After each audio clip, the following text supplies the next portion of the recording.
Good afternoon and welcome to the City Council Special Study Session of Tuesday, April 26, 2022. I now call the meeting to order, and would everybody please stand and join me in the Pledge of Allegiance. Ready, begin. I pledge allegiance to the flag of the United States of America and to the republic for which it stands, one nation, under God, indivisible, with liberty and justice for all.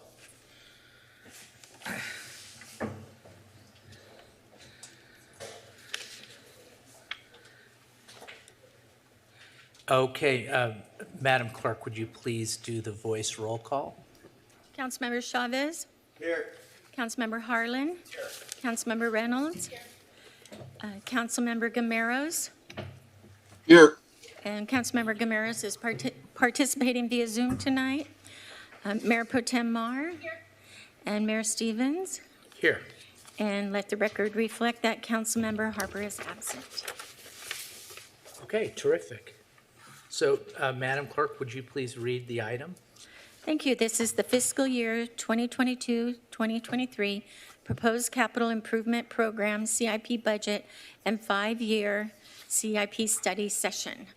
Presentation by Mr. Sethuraman, Public Services Director. Mr. Sethuraman, you have the floor. Thank you. Good evening, Mr. Mayor, City Council, City Manager, Executive Team, and Costa Mesa community. Today we are presenting the proposed capital improvement program budget for fiscal year 22-23. So we understand the importance of this CIP to you and the community and want to ensure that it reflects your goals and priorities. Before we get started, I want to thank our City Manager, Farrell Harrison, and the leadership team, and the Finance Director, Carol Molina, and the budget team for the role they played in getting us to this point. So the CIP represents a big portion of work that is undertaken by our award-winning public services team. So I want to recognize our management analyst, Christine Tsao, City Engineer Sung Yang, who's next to me, Transportation Service Manager Jennifer Rosales, Energy and Sustainability Manager Salam Afawarki, our Active Transportation Coordinator Bridget and Sia Thomas. In addition, Parks and Community Services Director Jason Minter, he plays an important role in implementation of Parks projects. So we'll all be part of this presentation. So with that, we'll go over the CIP development process, our accomplishments for this year, the proposed projects for next year, and also just go over some projects that are ongoing, some major projects that are ongoing. So the CIP, it's financed from multiple funding sources. We have federal, state, county, local funds, and if you look at our CIP schedule, it identifies even further details of whether it's gas tax or whether we are getting Measure M funds or traffic impact fees or general fund. The funding sources have different restrictions. For example, gas tax can be used only on public right-of-way projects. So there is that kind of restriction. It involves multiple government oversight. A CDBG project, for example, are federally funded. So we need to follow federal process for that kind of project. All these projects require coordination with many departments as needed, including City Attorney's Office and grantors. We define CIP project as any project that exceeds $30,000. So projects that are below $30,000, some of the facility projects are grouped under building modification projects. So you'll see one project building modification, but it has multiple sub-projects. But if it's over than $30,000, then it becomes a CIP. So CIP, by definition, it's a multi-year program. It demonstrates council and community priorities, the most recent ones. And then the projects, by virtue, they're not done in 1 year. Many projects require multiple phases. Some are done in 1 year, but many of them are multiple phases. We have to identify the project in more detail. We have to have a scope of, we have to have design phase, bidding phase, and then we come to you for contract award, and then we implement the project in the construction phase. Just want to highlight some of our current CIP. So just as a background, while we have emerged for the most part from the COVID-19 pandemic and having, these kind of meetings in person, there are still challenges that we face in the construction industry in the implementation of CIP projects. Mostly it's related with supply chain issues, with materials, sometimes even with personnel, and also the cost of the materials have gone up too. But despite all this, we have some major accomplishments in this current year, and we'll highlight that. So, Mr. Mayor and Madam Pro Tem, and also our honorable members of the City Council, good evening. I'm Sung Yang, your city engineer. So it's with pride to present for the Engineering Division of the Public Services Department some of the citywide street improvements that we've accomplished in fiscal year 21-22. So streets improved include a combination of slurry seal and full depth pavement rehabilitation. And in doing so, approximately 27 miles or 3,750,000 square feet of streets were rehabilitated. And to give you some context, if you look at the map, that represents nearly a length from the I-405 from State Route 22 to I-5.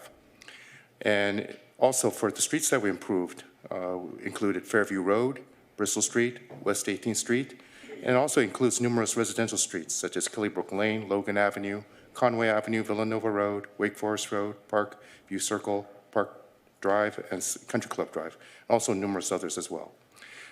Costa Mesa still has maintaining the second highest PCI in the county for comparable size cities, and the total allocation of approximately $6 million from various funding sources, such as gas tax, road maintenance and rehabilitation account, which is RMRA, community development block grant, which is CDBG, and also from our general fund, the capital improvement fund. Next slide, please. So these are some of the representative examples of streets we've done, some before and after photos in which you can see in front of your screen. The one on the left is Bristol Street pavement rehabilitation, and also the one on the right is the Clubhouse Road slurry seal project. Next slide. And also, here's some more pictures. Logan Street, which was in very poor condition before our street rehab project. And now, after rehabilitation, it looks very new and very drivable as it wasn't before. So on the one on the right is Terminal Way as well. And that was a street rehab project that we've accomplished as well. So the next type of project that we have done, other than the street improvements, also the alley improvements. And this is done citywide as well. So we have replaced deteriorated asphalt with new fiber reinforced concrete surfaces, and we're talking about close to 115,000 square feet of rehabilitation, which give you some context is the size of nearly 2 football fields, as you can see on the right. So these new surfaces for the alley improvements, we replace asphalt with concrete, which is much, much better, given that the new concrete surfaces can last approximately 50 to 75 years. Some of the alleys that we have rehabilitated include 19th Street Alley, Irvine Avenue Alley, Costa Mesa Street Alley, Pomona Avenue Alley, and Tustin Avenue Alley. And over the past 13 years, over 82% of the public alleys have been reconstructed, which translates to approximately 107 of 130 public alleys that we've done. So here are some representative examples of the alleys that Public Services has rehabilitated. Before and after effects. As you can see on the before, they're all asphalt paved, and you can see the level of deterioration that it has endured over the years. But as you can see from the after pictures, it's just the wow effect of having concrete paved surfaces, which will last much longer and also improve drivability for people who go through these alleys. Next slide, please. And the third that we'd like to showcase to you is Rosemary Place Alley. The before picture, you can see how really bad the condition is. And now it's, with its concrete surface, it's in much, much better condition. So we'd like to talk about the Seaway Parkway improvements. And for this portion of our rehabilitation projects, we reconstructed approximately 50,000 square feet of new sidewalks. And in contrast, that's almost nearly one football-sized field. And these other improvements include new curbs and gutters, driveways, curb ramps, and cross gutters. So these are all concrete-related improvements. So in areas that we've done these include Killybrook Lane, Logan Avenue, Mesa Drive, Charlie Street, Redwood Avenue, and Sandalwood Street. And we've installed new sidewalks in places where there was no sidewalks there before. So for example, Bernard Street and Charlie Street, there are many areas, and also Mesa Drive, these were areas where there were no sidewalks, and now we have installed new sidewalks to the benefits of all the pedestrians in that community. Next slide.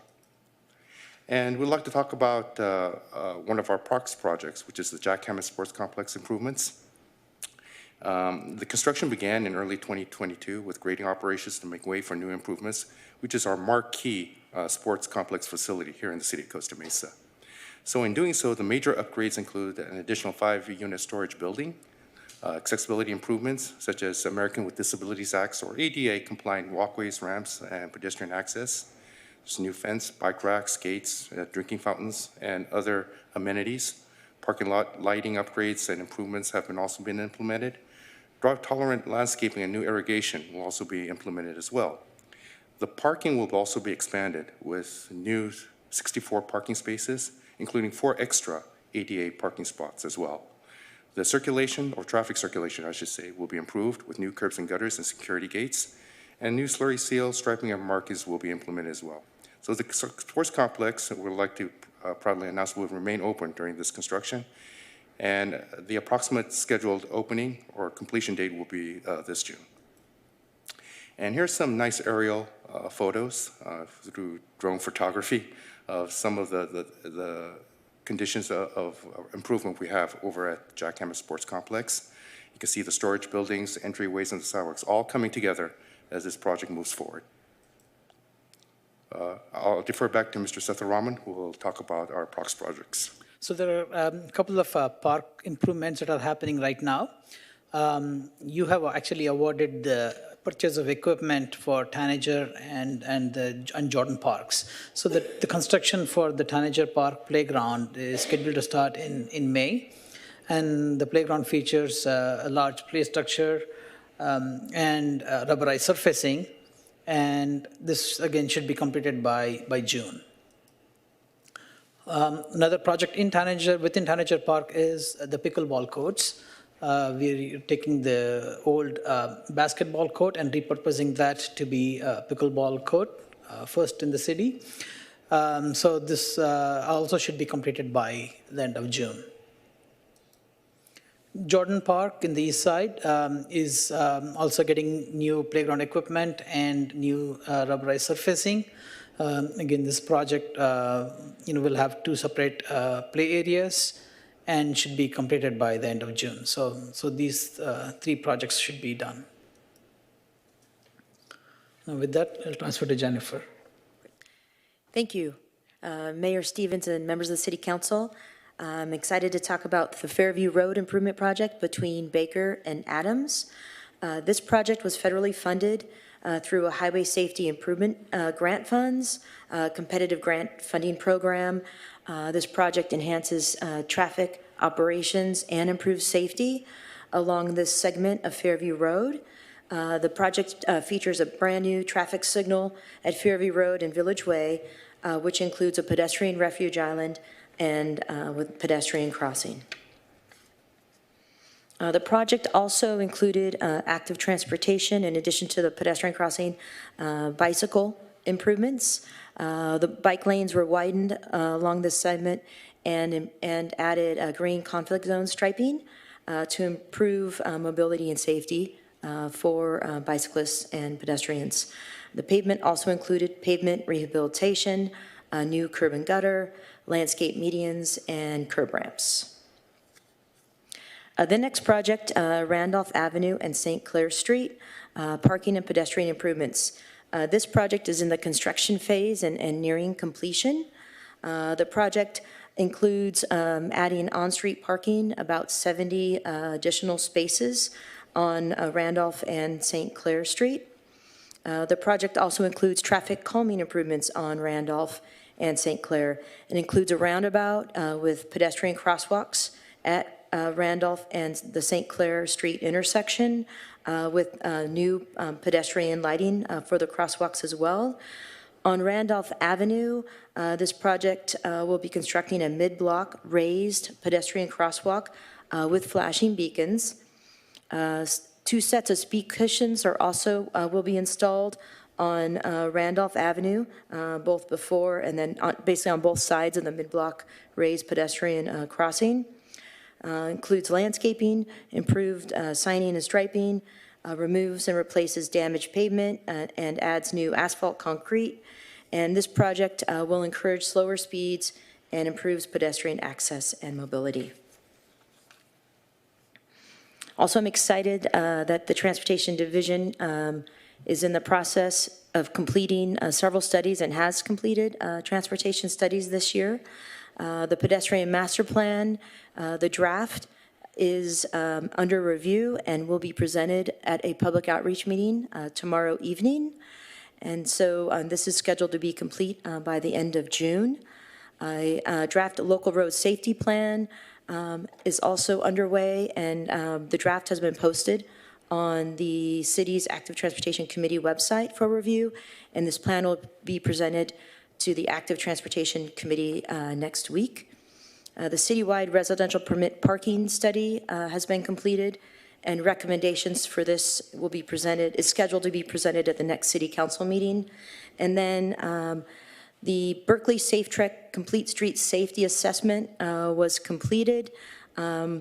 This included a field visit from an expert in complete streets from the Bay Area, and a field review of Placentia Avenue, Wilson, and Del Mar Avenue were a few of the streets that are included in the Complete Street Safety Assessment. With that, I will hand it to Brett Atencio, our Active Transportation Coordinator. Yeah, thank you. And good evening, Mayor Stevens, and good evening, Mayor Pro Tem Marr and Honorable Council. Super excited in the CIP process because if you notice, there's a bit of sprinkling throughout of active transportation, right? There's a lot of active transportation elements here. And for me, I'm really excited to be here in the city, working in the city because of the amount of active transportation going on here. Costa Mesa is really sort of leading the charge in Orange County, if not Southern California at this point, and is really rapidly becoming a bicycle city. One of those really important elements that seems small but isn't is bike racks, right? So we're continuing to expand bike racks. I'm sure you've seen them popping up over the city over the last year. And that's a really important thing because when you're building bicycle infrastructure, you want to make sure on the other end someone has somewhere secure to park that bicycle, somewhere where they know that their bicycle is going to be safe and secure where they get to their destination. We're also continuing to really put a lot of green paint everywhere. And it's really noticeable. One of those facilities is the new Class 2 facility along Baker Street, where we added a buffer and some green paint and also expanded that facility and the length of that facility. We've also been adding a lot of shared facilities or shared right-of-way facilities throughout the city, namely on El Camino Drive and on Country Club Road. Also, some of the really great stuff we're doing is beyond just the green paint, is really adding actual physical infrastructure. You know, of course, on Merrimack Way, earlier or late last year, we added new pedestrian crossing there, as well as a cycle track. And that cycle track, it's important to point out, was the third such facility in all of Orange County. So really pushing Costa Mesa forward in that sense.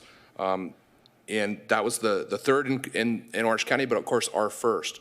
We followed up that sort of monumental piece earlier this year along Bristol Street when we opened our second cycle track, which I think, Mayor, you brought up a few weeks ago, noticing that at the last meeting. We're also continuing to, those were sort of what was in construction right now. In the design phase, we're also continuing to add some really robust infrastructure, namely along West 19th Street, where we'll be adding a new low-stress facility there with green paint, as well as a new pedestrian crossing, an actual signalized intersection crossing at Wallace and 19th Street.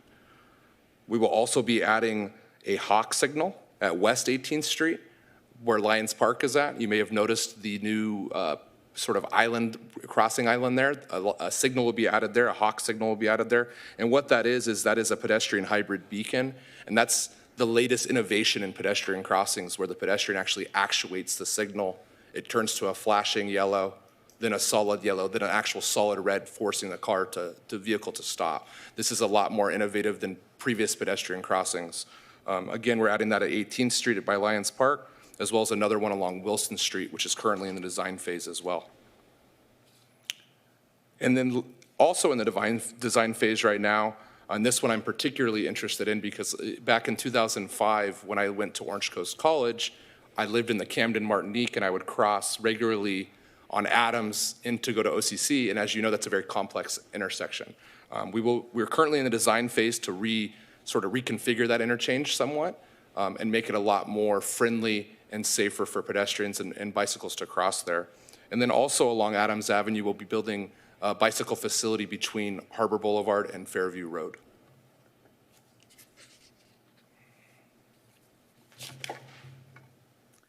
So, as we, saw, many of these projects are completed, and some of them took more than a year to get through. So it's while we are, it takes time. We are dedicated to getting our projects completed. And as you can see from our wall here, we have many awards to show, and we keep adding to that. And most recent ones being for Merrimack and Norma Herzog Community Center.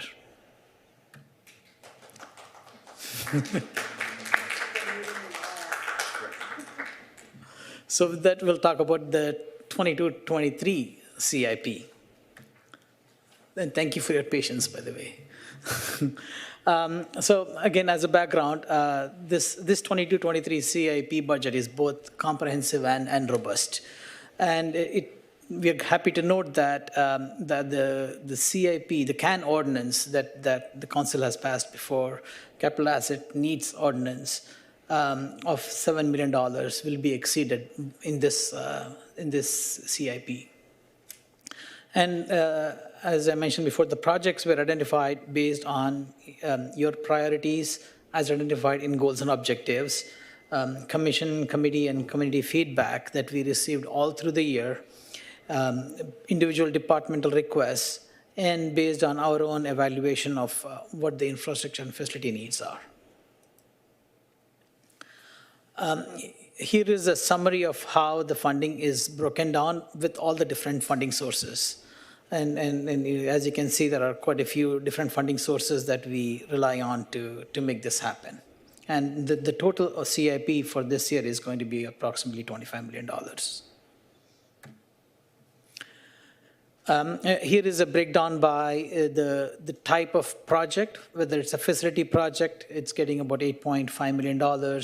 Streets are getting almost $10 million. Our parks, parkways, energy and sustainability is about $3.5 million, and transportation itself is getting about $3 million. A total of 41 projects are recommended for your approval. And as I mentioned, the total CIP amount is $25 million. And the amount that's funded from the general fund, the capital improvement fund, is $11 million, exceeding the $7 million from last year, or $7 million from the 5% CAN ordinance. This is hard to see, but you have this information in your attachment. This is all the projects listed here by the funding source. So these are the 41 projects. So just a brief discussion of what these are, and we're going to highlight only a few proposed projects. Okay, thank you, Mr. Setharaman. So it's a pleasure to present to the City Council the proposed fiscal 22-23 projects within the engineering division. And first off at bat is Fire Station number 4, which is the training tower and grounds reconstruction project. The fire department has received a $2.5 million grant funding for the reconstruction of this old and aging fire training facility, tower and improvements, and also improvements to the surrounding grounds here at Fire Station number 4. Additional improvements will include upgraded interior living quarters with following the upgrades: Americans with Disability Act or ADA accessibilities, multi-gender accommodations, and also improved living quarters. The next project is the Police Department range remodel and upgrades. Currently, we've finished up the design, and it's has approved by our Building and Safety, and so we're proceeding to advertise this project for construction. So the range is responsible for firearms training for 136 sworn officers and 4 reserve officers, and also 6 fire department arson investigators as well. The design and permit approvals for police range remodel upgrades has been completed, as mentioned before. So this project will also focus on accessibility improvements to be implemented per building codes, and construction expected to begin in early summer. I just want to point out, while this was approved in the previous budget too, we are asking for additional funding to meet some of the ADA needs, including the elevator that has to be modernized in that facility. Thank you very much. So the next project we'll talk about in tandem is the Citywide Street and also alley improvement projects. These are our annual CIP projects. And as we've done year after year, we're going to have major street improvements for Citywide. And some of the streets that we plan on improving for the next fiscal year will be Wilson Street from Newport Boulevard to Placentia Avenue, Sunflower Avenue from Fairview Road to Bear Street, and as usual, our various residential streets. The citywide alleys will be also reconstructed as we've done before, from asphalt pavement to fiber reinforced concrete surfaces. I just want to point out on Wilson Street, we are actually extending it further west as part of the next year project. It's going to cover the entire stretch of Wilson Street towards the west. Yes, thank you again. So Adams Avenue, I'd like to talk about, is from Royal Palm Drive to Santa Ana River. It will undergo pavement rehabilitation and Parkway concrete improvements. This project will be funded through the Road Maintenance and Rehabilitation Account, RMRA funds. There will be buffered bicycle lanes and implemented and this will be considered as an interim project. New sanding and striping. We call it as an interim project because the project that the City Council approved for the undergrounding district, which is the utility pole undergrounding, is planned for a future project. But since Adams Avenue is in such poor condition, we felt that it was imperative to improve the streets and also some of the active transportation elements as well for this short near term. And I'll defer to Mr. Sethuraman. Actually, I would like to have Mr. Minter come and talk about the 3 park projects. Good evening, Mayor and Council. Jason Minter. Good evening, Mayor and Council. Jason Minter, Parks and Community Services Director. I hope you're all familiar with the expression, parks make life better, because putting money into parks makes life better for all of our residents. So the first project to talk about is the Ketchum Libel Park expansion.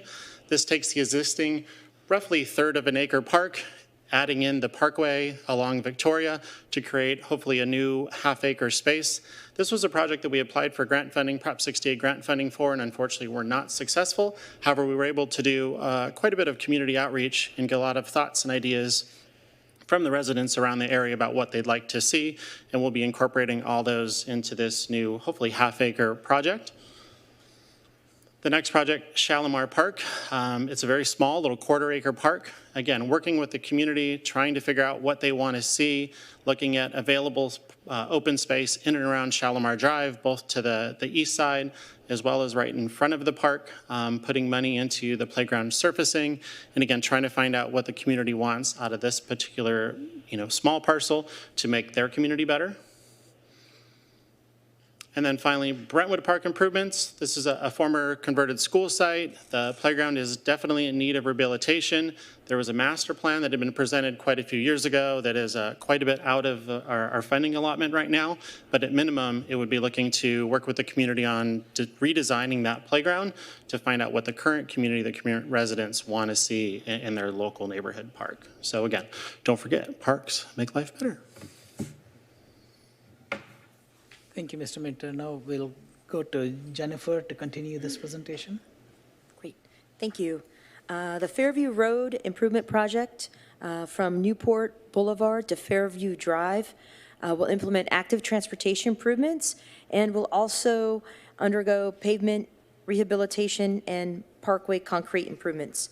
The active transportation improvements include a Class 4 cycle tracks between Newport Boulevard and Fair Drive, and this is consistent with the city's adopted active transportation plan. This project will be financed through the 2021 Pavement Management Relief Funds. Brett Atencio will now discuss the proposed active transportation improvements. Yeah, thank you so much, Jennifer. Yeah, again, really exciting in this fiscal year CIP, over $3 million in active transportation improvements, a really large sum. And that's really a continuation of bicycle and pedestrian improvements, as well as sort of an expansion of encouragement programs. One of those encouragement programs is a bicycle safety education program for our 16 schools here. And I cannot think of a more important time to be doing this, as bicycling is becoming more and more popular in our community here in Costa Mesa, and really encouraging safe bicycle ridership, but also what it means to ride a bicycle, what it means to have a bicycle, how to lock a bicycle, where to be on a bicycle. And then again, also continuing expansion of our bicycle racks. Another really important component, not sometimes as fun as the actual infrastructure development, but something that's really important in bicycle, in the proper development of a bicycle infrastructure program, is having somewhere to lock those bicycles once you get to your destination. And then again, continuing expansion of our citywide Class 2 bicycle lanes, our Class 3 Shero facilities, and our Class 4 cycle track facilities, including on Placentia, which was mentioned before, where we will have some cycle tracks along that street, and Delmar Avenue, where we will have a nice high-quality Class 2 facility on the east side. And then again, continued citywide neighborhood traffic calming, similar to what we've seen on Meyer Place, Cabrillo, East 18th, and Royal Palm. So continued traffic calming throughout the community. And as Jennifer had mentioned, Adams Avenue, we'll see some continuing along in the design phase of a very high-quality facility on Adams Avenue that will complement what's being built between Fairview and Harbor, this side, on the other side from Royal Palm to the Santa Ana River Trail. And then also, as was mentioned, Fairview Road, active transportation improvements from Newport Boulevard to Fair Drive. And I just want to end in closing on my piece here. It's really important to see what's happening here, to visualize what's happening as the development of a network. When you start seeing Fairview Road connect down, and you start seeing Adams connect across town to the Santa Ana River Trail, Placentia Avenue being connected there, all of a sudden you can get from the west side over to Orange Coast College, et cetera, and really be able to get across town on low-stress facilities. Thank you. So in addition, we have 3 other projects that we want to work on the next fiscal year, but we are using funding using current year savings. And these are climate action, adaptation plan, residential permit parking study, and 2023 open streets event. With that, if I can have Salam Afawarki talk about the climate action.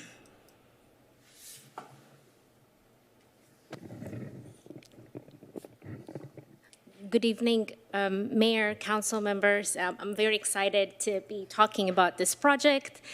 This is going to be Climate Action and Adaptation Plan. This will be our first citywide strategy on how to address climate change. So this will incorporate our baseline greenhouse gases inventory. We would look at emission reduction strategies, how vulnerable is our community, where are our vulnerabilities, and coming up with a way to adapt and prepare to the changing climate. So it's very important that we engage our community and stakeholders early from the beginning to an end, and that is what we're planning doing for this project. And we have a scope of a scope of work ready. Once we get the approval from you, then we would be able to engage a consultant to do the work. But this will give us the bigger picture of where we're going, not only to address the challenges of today, but also the challenges of tomorrow. Thank you. With that, Ms. Rosales on permit parking. So the residential permit parking study, as I mentioned earlier, has been completed. And so this study will be coming to City Council in May with recommendations and proposed implementation phases. This project enhancement includes setting up an automated permit management system, purchasing license plate recognition equipment. It includes marketing materials and a very robust public outreach effort, and also new signage. The goal of this project is to provide equitable access, sustainable parking solutions, and efficient program management.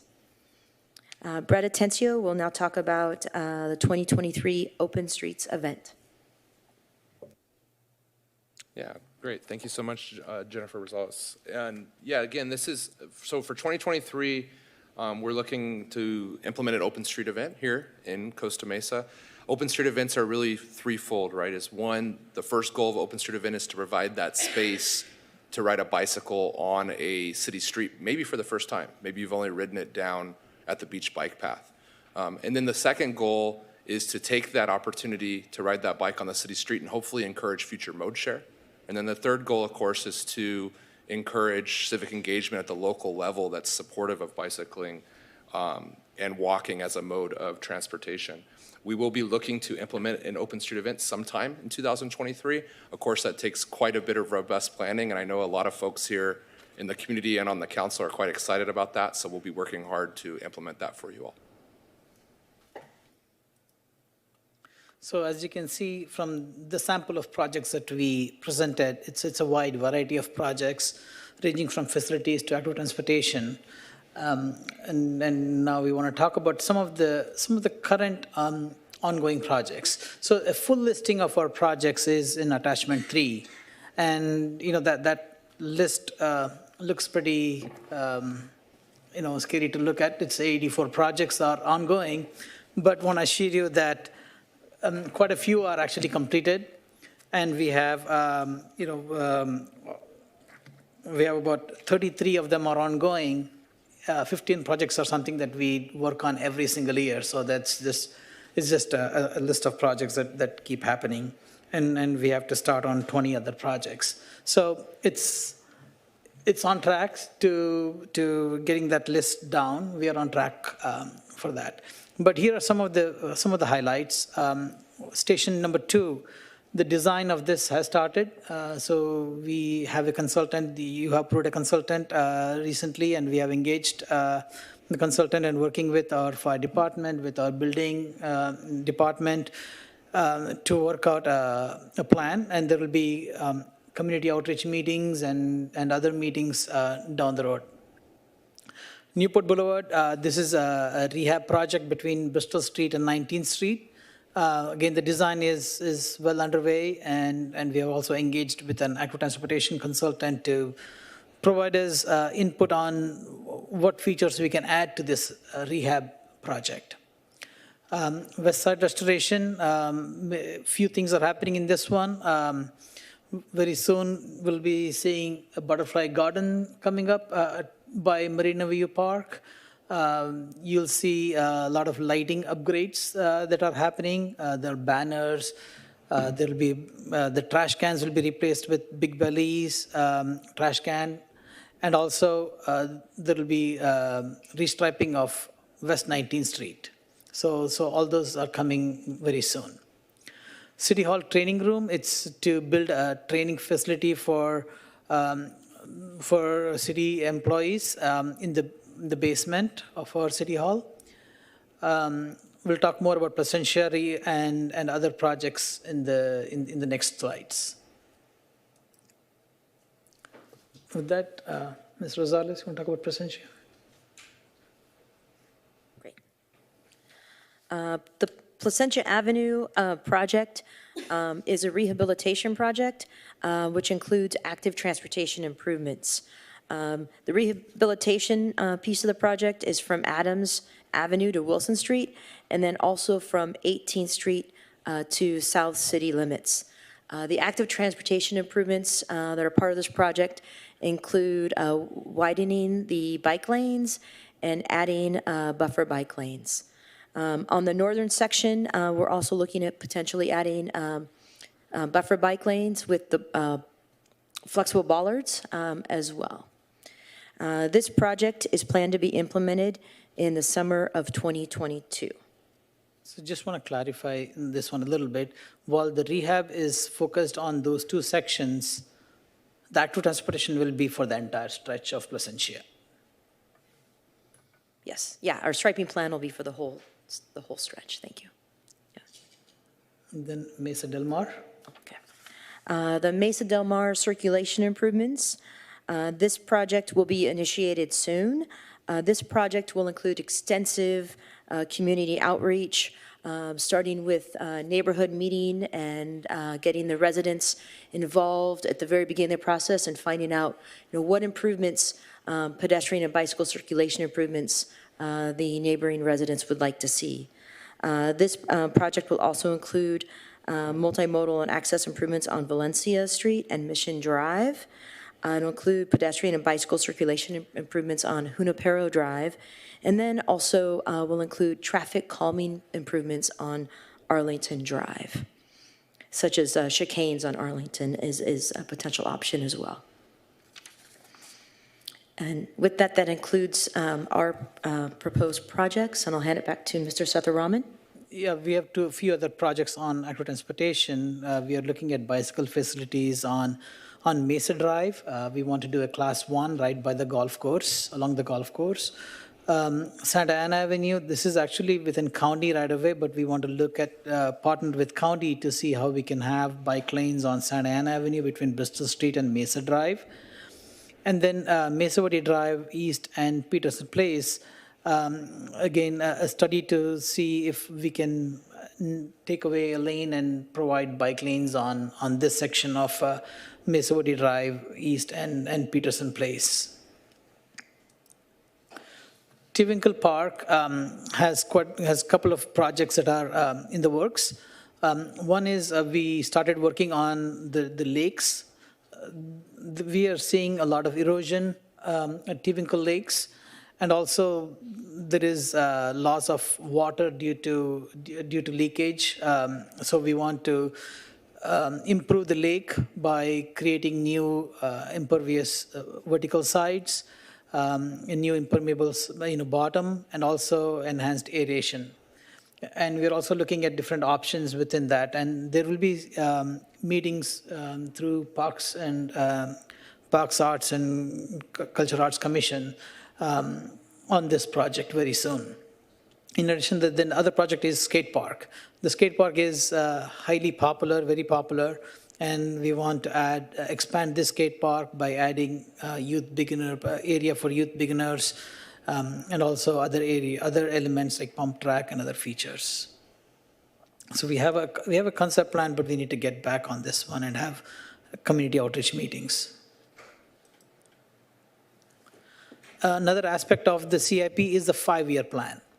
So as I mentioned, the CIP looks at both what's going on right now, what was approved in the past, what we are proposing, but also what's coming down the line. And it's our 5-year plan, and it's in attachment 2 of your report. And again, the 5-year plan is projects that are deferred now, as well as projects that are proposed in the upcoming fiscal years. And just want to let you know that the projects listed from year 2 to 5 and future are for planning purposes. So we don't have any plans at this point, but we have them so we can apply for grants. And this is, I believe, our last slide. So here, we are today on 26 with this presentation. We'll be taking this to Planning Commission on May 9th. They'll be finding a resolution for conformity with general plan, making sure that the CIP is conformance. And with FIPAC, Finance and Pension Advisory Committee meeting, will be on May 11th. And with Parks, Arts and Cultural Services Committee on May 26th for the Parks portion of the CIP. And then finally, we'll come back to City Council for adoption. With that, we're done with our presentation, and we're happy to answer any questions you may have. Thank you. So what we're going to do now is go to the public, and we'll hear from members of the public who are in the chambers. Because it's a study session as opposed to a regular city council meeting, the timing on this is 2 minutes and not 3 minutes. So we'll hear from the folks who are here in the chambers, and if there's anybody on Zoom, we'll pick up on them, and then the council will have a chance to ask their questions or make their comments. So, Ms. Martin, you have the floor. 2 minutes. According to attachment 2, the very last sum on the very last page, total 5-year capital improvement, $288,476,763. In my humble opinion, $3.5 million for active transportation is not enough. I just heard a speaker refer to climate change mitigation. This last Earth Day, in front of the Supreme Court, a young man self-immolated and died on fire because of climate change. We need to do more for active transportation. $500K in 5 years for active transportation is not good. Where is the funding for the pedestrian master plan? How will the final plan be introduced to and shared with the community? Council has been lauding active transportation for quite a while now, but it's time to put your money where your mouth is.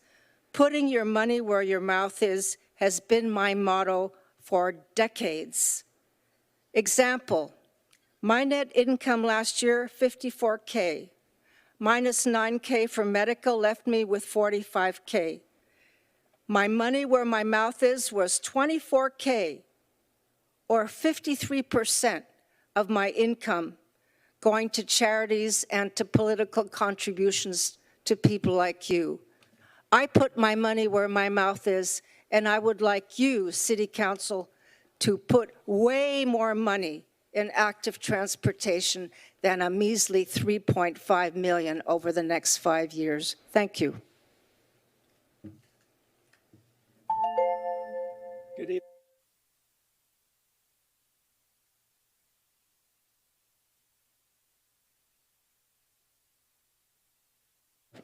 Okay. A lot of progress. Evening, Mayor and Council. A lot of progress being made on active transportation, and appreciate all that. I don't want to show that. So on May 10th, the Bike and Walk Committee, ATC Committee now, Active Transportation, sent a letter to Council highlighting the active transportation plan and the approximate number of years it would take to implement that plan, given the current average level of spending. I think this is the first time anybody took a look at that plan from that aspect. In my mind, there was a twofold purpose for that. The immediate point, how long will it take to implement that plan? And in the larger context, start a conversation of what's the priority for active transportation and how does it fit in with all the other demands on capital money. Some of that, as you just saw from the Public Services Department. So I hope that, I mean, this is the time for that discussion. So quickly now, because I only got 2 minutes. So we went back 5 years for that analysis. That's on the pie chart on the left. That's how the money was allocated over the average 5 years ago, total 18.8 million. Future 5-year forecast that Raja showed, 28 million, so up about 10 million average. And then there's the allocations. So you can see the big winner there is actually parks. Some of those parks were highlighted. Shalimar Park is also, in the 5 years, a big recipient of effort. Streets and transportation actually decreased about 10 points. So the next chart, AT, active transportation. The past averaged 1.5 million, 8.2% of the budget. The future, good increase there, going from 1.5 to 3.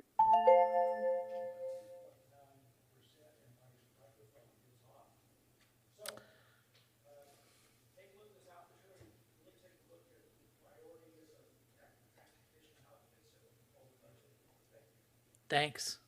Does anybody from inside the chambers wish to speak? Anybody else? How about on Zoom, Yes, Mr. Mayor, we have several. The first person Phone number ending in 905, please. 905, you have the floor.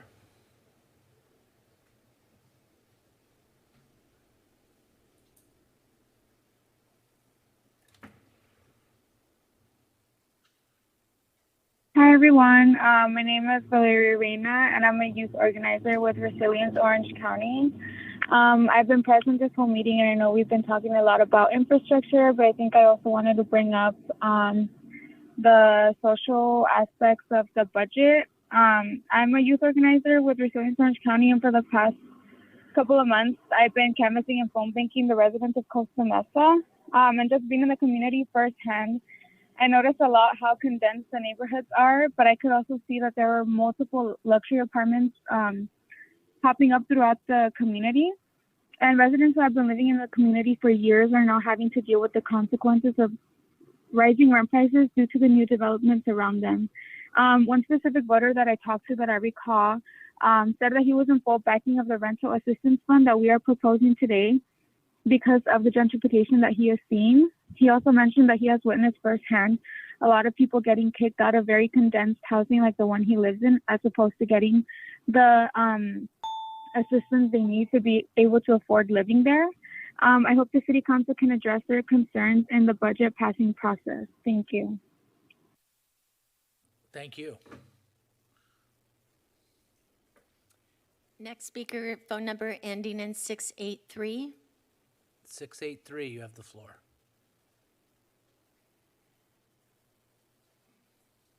Hello, council members. My name is Kuyan, and I am a community canvasser with Resilience Orange County. From what my team and I keep hearing repeatedly from our conversation with the resident in Costa Mesa since February, a lot of families ranked housing insecurity as their top issue. One voter shared that she knew a lot of people in her apartment complex who are financially stressed about paying rent as people are scrambling around for a second job in order to afford rent. She thought that the city needed to do more to protect its residents. We also asked another voter if she or anyone she knows would benefit from the rental assistance fund, and she said that with her family, they sometimes barely make the rent, and the fund would really reduce the financial stress that is caused by barely making ends meet. These stories are perfect examples of a great opportunity to hear from the community that needs support from the City Council and the budget passing process, because it is important that the City Council do so. Thank you so much. Thank you very much. Okay, the next is phone number ending in 440. 440, you have the floor.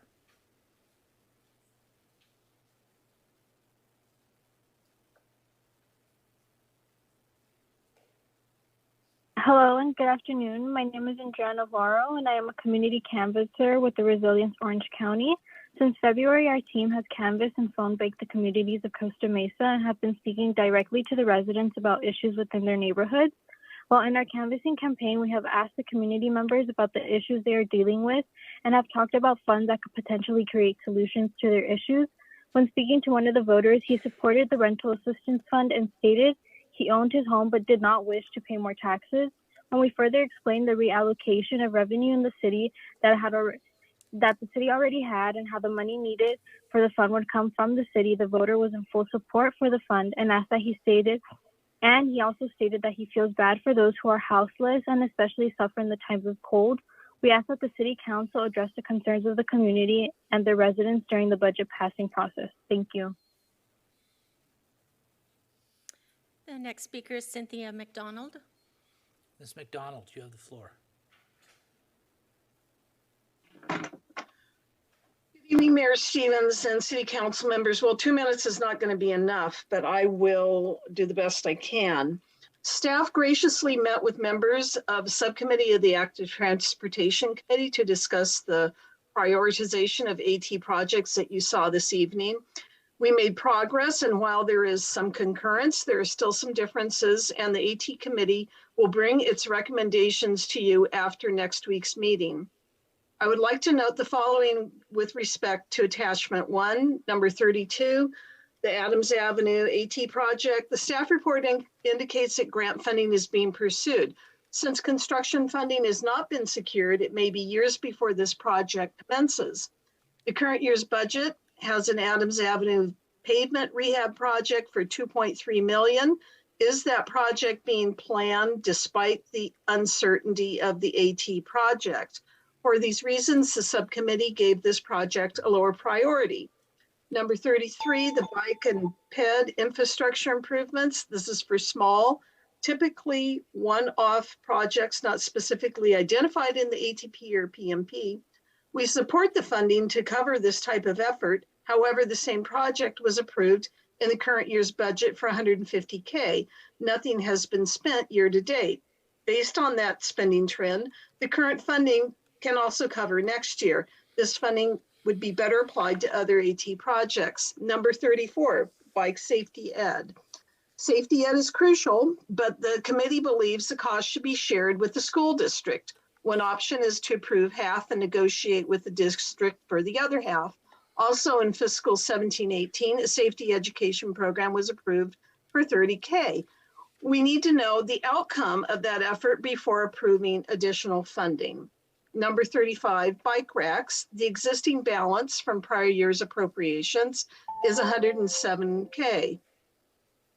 Last year, only $35K was spent. This year, only $8K has been spent so far. The existing funding is enough for at least another year, and no new funding is needed now. Ms. McDonald, we gave Thank you you. we gave you a little extra time. Go ahead. Go with next person. Oh, Okay, The next person. Sorry, we already gave you an extra time. okay, the next Your extra person. time is up. Yes, the next person is Erin Mccall, please. Mr. McCall. Hello, everyone. Can you guys hear me? Yes, Excellent. we can. All right, excellent. Good to see you guys. Sorry I couldn't be in person. I think that this was excellent. I really like this presentation, but I really want to highlight that this presentation reflects what we're comfortable with. And I really need us to try to dig in deeper and become a little bit more and go to a place where we're a little bit uncomfortable, where we're spending, you know, amounts of money where it's like, oh, maybe this is going to make it a little tight, because that uncomfortability is what we're going to be feeling in the midst of a climate crisis 5-10 years down the road. We need to make sure that, like, when we're looking at infrastructure, that protected bike paths are a part of the infrastructure straight away. That it's not like, oh, here's green paint. We need to make those protected bike paths part of the infrastructure. We need to make sure that we are adding cooling centers. That wasn't a part of the climate plan, which I thought was interesting, because we're going to be facing extreme heat, and seniors don't have the means to, you know, weatherize their homes, and they're going to be suffering from that. Thank you very much. Thank you. Thank you. The next speaker's phone number ending in 627.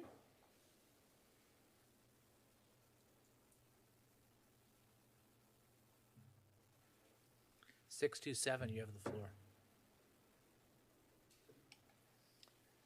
There you go. You may begin.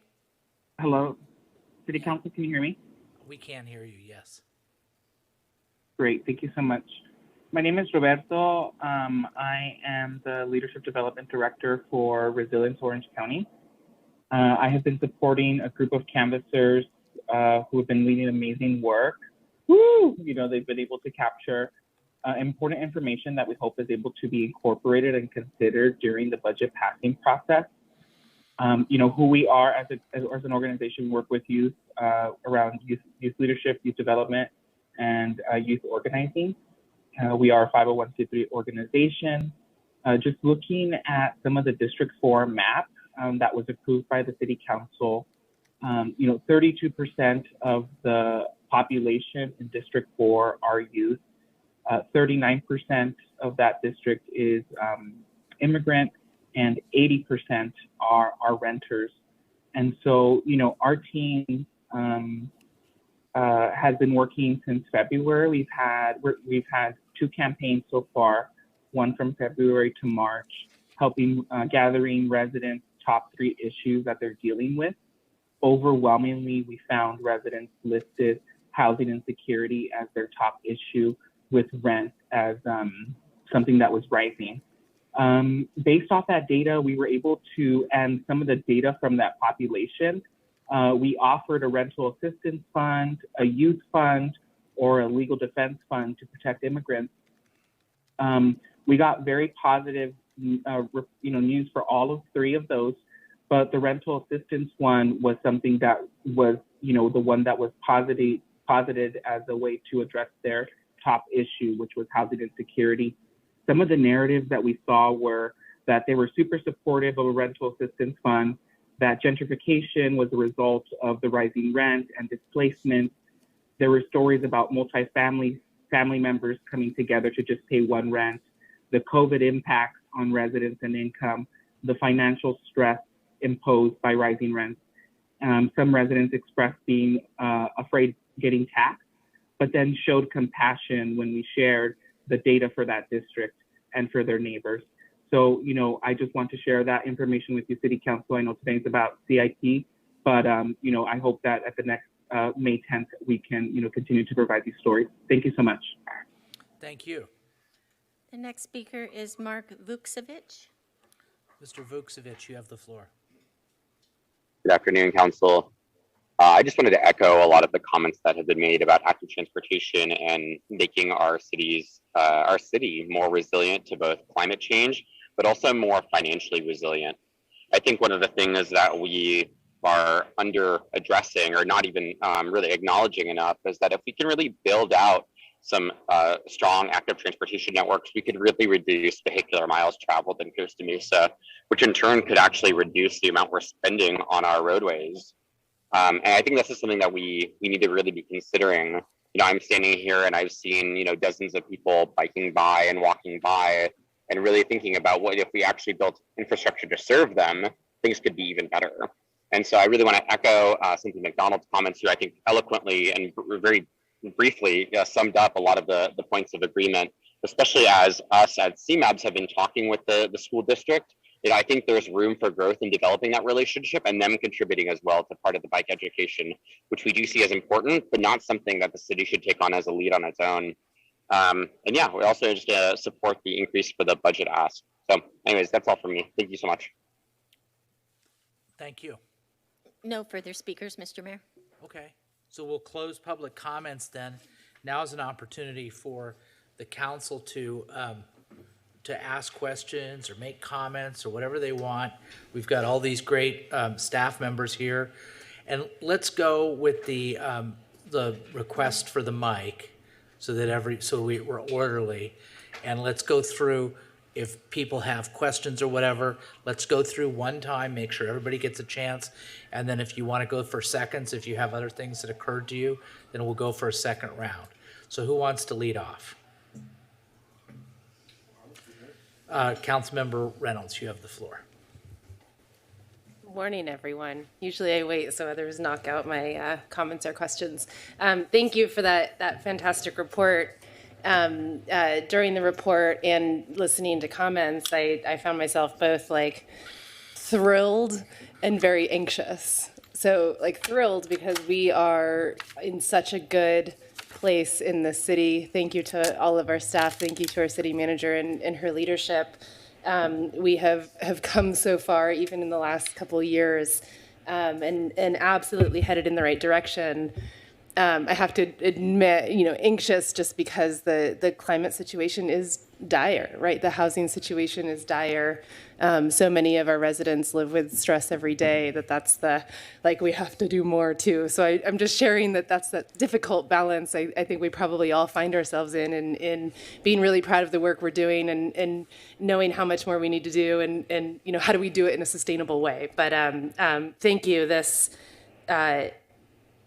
I'm just thrilled with where our city is right now and where we're going. And as someone who grew up here, oh my gosh, I'm not even tired, but I'm getting emotional. As someone who grew up here, I'm really, really happy to hear the conversations that we're having in this room and to see where our city's budget is getting allocated. My comments are a little bit unorganized, so I'm just going to sort of throw them at you. Some big picture stuff. To share. So I was out on a walk this morning, as some of our staff know, because I was using my Costa Mesa app While I'm, taking photos of small fixes we need to do, I did take a moment to look up and just look at the neighborhood in general, and our streets and sidewalks are in great condition, and I want to acknowledge that and thank the team for that. I suspect the requests I put in have already been fixed. I know we always have a really good response when using the My Costa Mesa app. I'd love to see us actually push that out a little bit more, get some information about how to use that app. And I was thinking maybe we can use Love Costa Mesa Day to do that as well, while we have so many people in the community engaged. I rode my bike here, and I want to share that it was, I've ridden my bike here before, and it is progressively becoming less stressful, not because of my better bike riding, but because of our better bike infrastructure. So Merrimack makes a huge difference. I did not sweat at all. That was in part because of the electric bike, but in part because of the almost no stress ride. I've got some notes for some of the stress points that I'll share with you later. Street improvements in general, a big part of our CIP always. I know we're very proud of our high, PCI scores. I really like the change we've made to look at every street improvement project as an opportunity for a complete streets project. There's sort of this irony when we improve the surface of our roads and increase the PCI. Those roads are more comfortable for drivers to drive faster on, right? Which inherently makes some of our other road users a little bit less safe. So I'm glad to see in our projects over the past year, and I know our staff are committed to making sure that when we're doing the work and spending money to improve the roads, we're improving it for all users. The citywide alley improvements, I really liked the analogies of how much field space that is. I've been seeing some articles from other cities about green alleys, and I'd love to see us start incorporating that into our alley improvement program. Opportunities for sort of pervious pavements, adding green areas, thinking about ways to implement some natural cooling into our infrastructure when we're adding asphalt or adding pavement.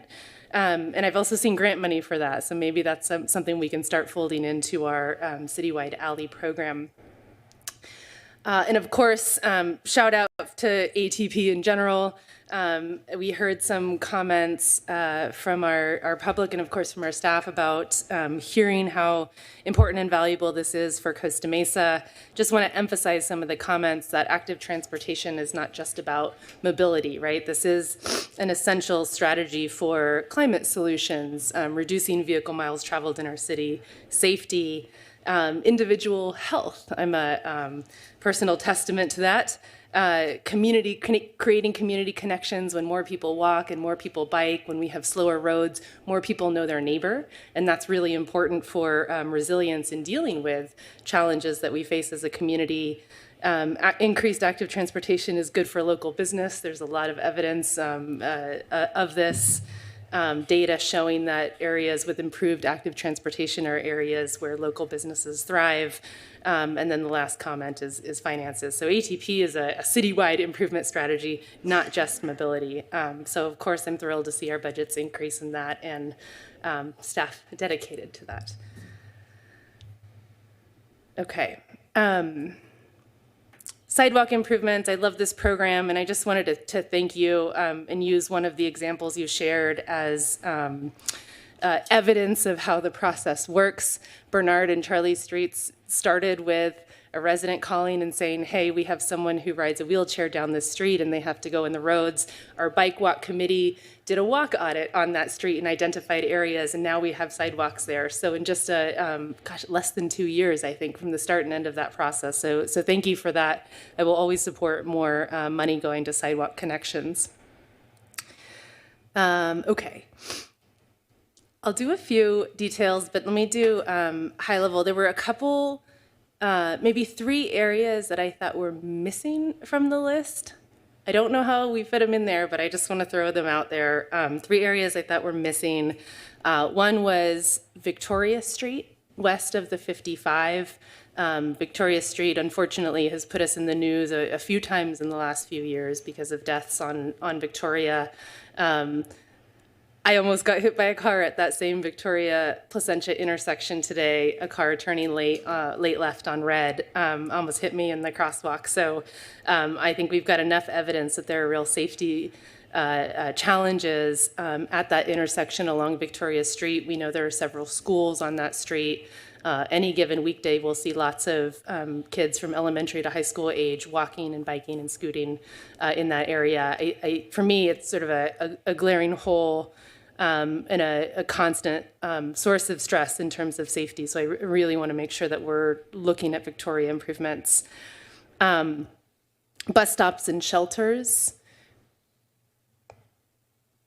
Too often, I see people sitting on the curb or sitting on a bench somewhere. We have too many shelters that are missing even benches, but also missing shade. And as it gets hotter and hotter, I'm always feeling a little bit guilty about how uncomfortable and undignified those spaces are. And I'd love to find a way to improve all of our bus stops.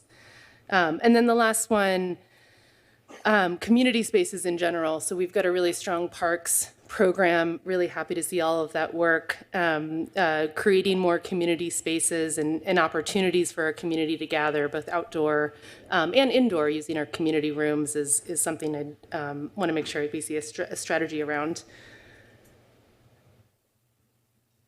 Gosh, this list is long. I'm going to try to keep it high level, and I might come back later to give others a chance. So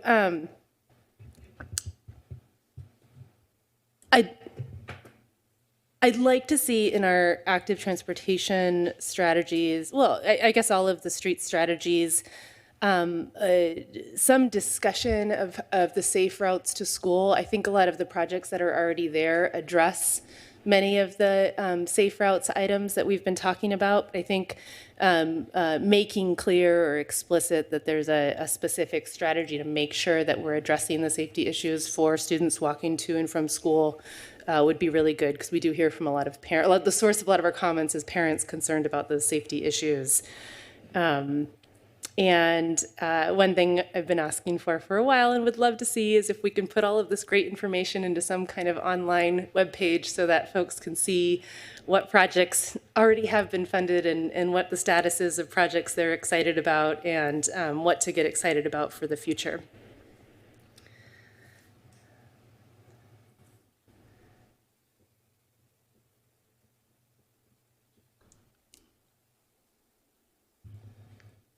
I'll skip that. Excuse me. There were a couple, can I see these? ATP specific items I wanted to mention or maybe reinforce. So getting down to the nitty gritty here a little bit. I agree with the comment about the bike safety line item. The schools have been clear when we talk about crossing guards that the city is responsible for the roads and the school takes on what happens on school campus. I think there's support on the school board right now to really invest more in education. So I think that may be an opportunity to ask them to pick up the cost of bike safety education and let us keep costs on actual physical infrastructure that we know is so important. And one other comment that I want to share with council, we've heard some comments about the bike racks. It's so great to see them out there. I was actually trying to use one the other day and it was full, so we need more. I think we do have a little bit of backlog in spending, and one of the strategies the committee has been discussing is how do we close the gap between getting more bike racks out, but in useful locations, when a lot of those useful locations or preferred locations are actually on private property. So we've been looking at ways to maybe spend some of those funds on private property, and maybe I think we need council approval to do that. So we may, the committee may be making a recommendation to request that some of those funds be used to maybe give away some bike racks for private property owners to install on their property. And then a question for someone on the, maybe Mr. Sethuraman. There's a line item related, I think it's the bike rack line item that there's been discussion about whether we can use that for wayfinding signage or repair stations. I agree with some of the comments we've heard about increasing wayfinding signage. So is that a bucket that we can expand, or maybe just change the language to be able to use that money for wayfinding signage and repair stations? Yes, Councilmember Reynolds, you have excellent points in all your comments. Yeah, we can modify how we describe that project to make sure that signage is included. And also the bike racks can also be used for repair stations too.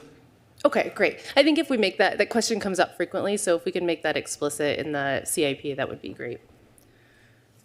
Okay. I feel like I'm missing, I mentioned Victoria already. Okay, thank you. I have more comments, but I feel like I want to share the time. So I'm going to give it back to you, Mayor. Thanks. And then whoever wants to go next, Mayor Pro Tem Andrea Marr. I'll go next. I wish the city manager was back, because I just want to say this is so exciting. I mean, can we give staff a round of applause, because we are here. Like, I mean, we are doing big things. The amount of active transportation projects that have been installed just this year, outstanding. Some of the things that have been pent up at City Hall for years and years and years, where people are working in crappy office spaces or whatever, we're finally getting there and doing those things. You look at parks. I mean, I've been hearing about Ketchum Libel for 4 years, right? And we're doing it. We're there. There are so many things that we've been talking about for a little while, and it is in this budget, or it's already been accomplished, and I'm so excited. I'm so happy, and I just, we'll get into some comments here, but overwhelmingly, so happy and so proud of what this team has accomplished, truly. Okay. Comments. Is there any budget left on Lions Park, or is that just retention? Is that all gone? I saw something in there, and I was hoping we were done. Mayor Pro Tem Marr, yeah, mostly we are done. We are doing a final improvement to the patio area next to the Norma Herzog Center to make some modifications. Okay. That's underway right now, but Yeah. so we're close to being done. Okay, and then the coffee shop that's all stubbed out, are we just looking for a tenant, or is there more work cost to be done there? There is more. There is actual implementation, construction of the coffee shop itself, and it's a future project. If you see on the 5-year plan, you'll see that listed there. Are we looking for a vendor to potentially TI it for us? Usually, they expect the city to build it. Got it. All right. Ms. Applework, you mentioned the climate action plan. That's not actually in the CIP though, right? That's just coming in the budget at large? Yes, Mayor Pro Tem. Yeah, we are incorporating that in the next year budget, but through the operating. Okay. I saw the West Side police substation improvements in here. I don't know. I'd like to talk about that one. It seems like we could be doing something else with that space. I don't know how utilized it is. Maybe I've missed something. Maybe something's changed in the last couple of years, but I feel like the last time I was in there, it was a creepy ghost town. So, yeah, you don't have to comment on that right now. I can see creepy ghost town gets quoted. All right.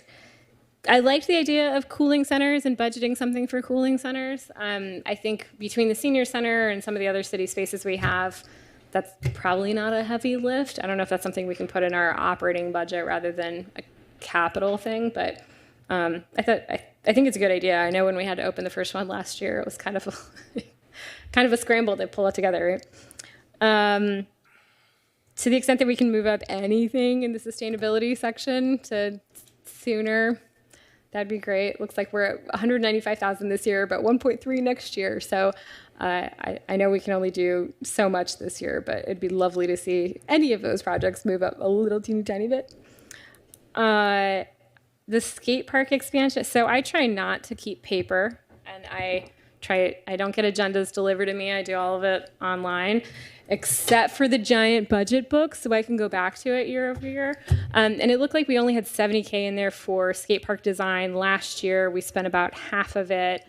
I know it's something that we want to start planning for the future, and it looked like that jumped to 170K, which I totally appreciate because I can only imagine things got more expensive. But can you give me the quick history and then what we plan on accomplishing this year? Yes, Mayor Pro Tem. So what we have so far is a rough conceptual sketch of it, and we haven't had any community meetings. Okay. So what we want to do is to engage community on designing or figuring out what we want to do in that space, and then actually go through the design process. So the money that you see is actually for the design, and then the following year will be for asking for construction funding. Got it. Okay. And I might have missed it, but I actually didn't see that in the 5-year. So maybe you can just point it out to me later. To the folks from Resilience OC who were talking about rental assistance, I do think that's something potentially to look at in our operating budget as opposed to our capital budget. But I haven't seen any emails or communication from you all. So if you want to send me a proposal or sort of kind of specifics about what you're looking for, I'd love to see that and understand that before we get farther into the budget process. Similarly, Ms. Mcdonald, it sounded like you had a list of things, if you wouldn't mind emailing that to me. And then, Fairview Road.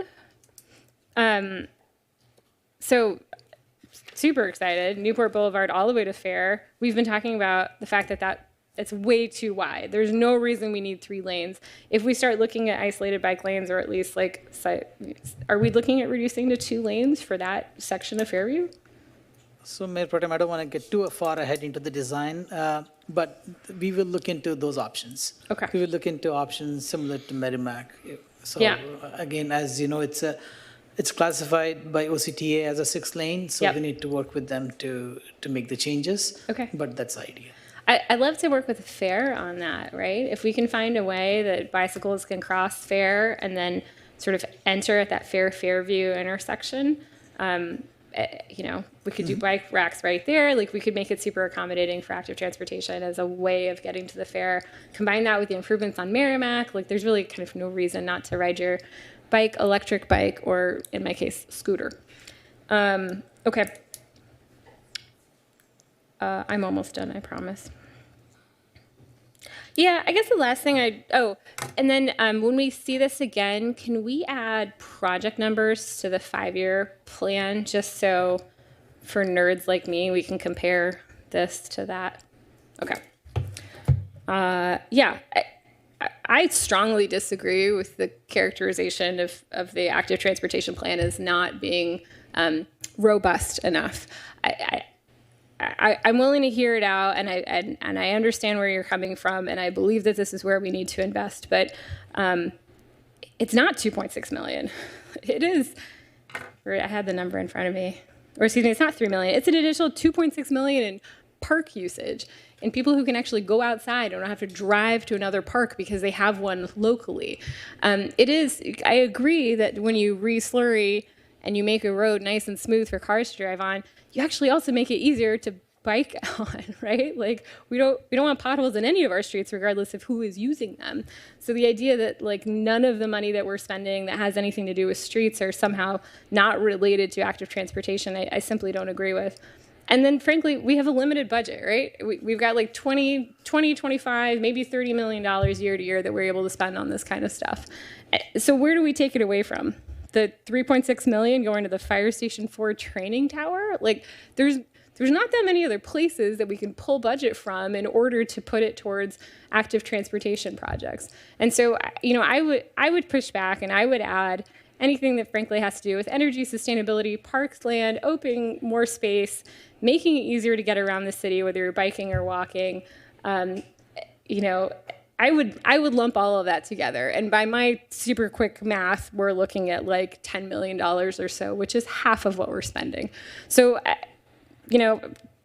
feel free to come talk to me about this, send me emails, but I completely disagree with that characterization of active transportation. I think we're doing a whole hell of a lot right now, and I'm pretty proud of it. Thank you. Thank you. Next, the Sage, Jeff Harlan. What district am I from, John? Thank you, Mr. Mayor. First, I just want to, again, echo the comments of my colleagues, thanking staff you all still have smiles on your face. And you did when you made the presentation, and that was very apparent to me that this is the presentation you want to make, not the one you dread making to council. Even though we may scrutinize and criticize, I think that what we have before us is something that does meet our goals and our specific objectives, and so I appreciate that. Secondly, I appreciate all the work that's gone on this last year in particular. I've seen the improvements throughout the east side, the alley improvements, parks, streets, bicycle and pet infrastructure. It's being used, which is great. We see people out on our streets on bikes and walking, and it's made a difference. So like my colleagues, I'm excited about this. I think I want to kind of start my comments from the higher level big picture. And in particular, look at the different categories, the sources of funding for our CIP. So it looks like on attachment 1, and I think, Raja, you had this out earlier in a different diagram or table, that we've got 11 different funding sources for our CIP, ranging from gas tax to grant funds and traffic impact fee. So what I wanted to know is there a specific category for development impact fees, or is that folded into either one or several of these categories, and possibly just in the 401 category itself? Councilman Harlan, yeah, it's folded into drainage fees, drainage fund, and also traffic impact fee fund. So those are the two fund sources that are development impact fees. Okay, so the total of those looks like 1.5 million. Is that correct? Yes. Okay. So that's basically what we've been able to accumulate from development impact fees, which to me speaks fairly loudly about how little development we've had. I mean, usually this is what funds a lot of our capital improvement projects. So put that aside for a second. Are there restrictions in some of these funds, like gas tax or even CDBG, so that we can't just summarily move projects around because we need to use that funding for a specific purpose? Yes, the traffic impact fee is limited to transportation infrastructure. And last 2 years, we were able to work with the committee, traffic impact fee ad hoc committee, and it was finally approved by you, the city council, where we were able to use the traffic impact fee for any active transportation project. And also, but it can be used for traffic signal synchronization project, but only up to 10%. Okay. So here's what I'm going to propose to my colleagues tonight, and hopefully we can open for discussion on this. I think active transportation needs a dedicated revenue source. We just need to be able to have some commitment, some certainty there. So I understand we have a fair number of impact fees coming from our cannabis applications. So I'd like to examine whether or not that can be a dedicated source of funding for active transportation. And I believe, do we have a projection on what that dollar amount looks like at the moment? Carol? Hi, Councilmember Harlan. We're still working out through the numbers, and we'll definitely be presenting those to you in a few weeks. Okay. Okay, good. So that's the first idea. Secondly, I wanted to add to the list, or at least make mention of, and I can't remember who said it previously, whether it was Councilmember Reynolds or Mayor Pro Tem Mar, about safe routes to schools. Increasingly on the east side, especially with the proliferation of kids on electric bikes, we need to provide safer routes to our schools. And we have a number of them that are kind of co-located at the east side and also extend through down to Newport. So I'd like to see us explore a bike path opportunity. We already have one on Santa Ana Avenue from the northern part of the district south through to Newport that could connect with Kaiser Elementary, service Woodland, Newport Heights in Newport, as well as Ensign and Newport Harbor High Schools. I'm getting a lot of comments from parents about how much friction there is between cars and bikes and kids all working early in the morning and we need to find a solution. So I think that I know the school board has been interested in trying to help educate. They obviously have a vested interest in making sure students arrive safely. So I'd like to see what we can do on that end with that particular project. I want to go back to the ongoing capital improvement project list, and I think, Raja, you'd mentioned it's kind of a daunting list, but we've got 84 projects listed there. So, but I want to make sure that we're not necessarily duplicating funding. So on number 46, which is citywide street improvements, we've got a budgeted amount of $32.5 million. The actual amount has been 24.3, let's say, with a remaining balance of a little more than 8 million. So I imagine that's over a 5-year period, because I know we didn't budget 32 million last year. But I want to make sure that we use that 8 million remaining in a way that we don't necessarily have to add more to this year's budget. So maybe you can explain how that works with what's being proposed tonight. So, Councilman Harlan, that's a good point. So what you see as remaining balance is the balance that is still in that project account. It doesn't account for, it also, for example, it also includes project that you already awarded. So there is a citywide street improvement project that you awarded that couple months ago, right. And we are just initiating that project. It's almost worth about $3 to $4 million. So that's part of that equation. So this includes projects that are currently funded in previous cycles that are underway. Okay. All right, that makes sense. And then similarly, number 51 on that list, the bike ped infrastructure improvements, I think it was Ms. Mcdonald who noted that that's for sort of the one-off projects. So it looks like we had 150,000 budgeted, we haven't spent anything. So is there something specific we're spending that money on? And do we need to have more money allocated this year for the same purpose? So, Councilman Harlan, that money, our initial goal was we would be completing the pedestrian master plan and start working on the recommendations from the pedestrian master plan. But as you heard, we are still completing that project, and we should be complete by the end of this fiscal year. So there'll be projects from that report that will be using this particular funding. Okay.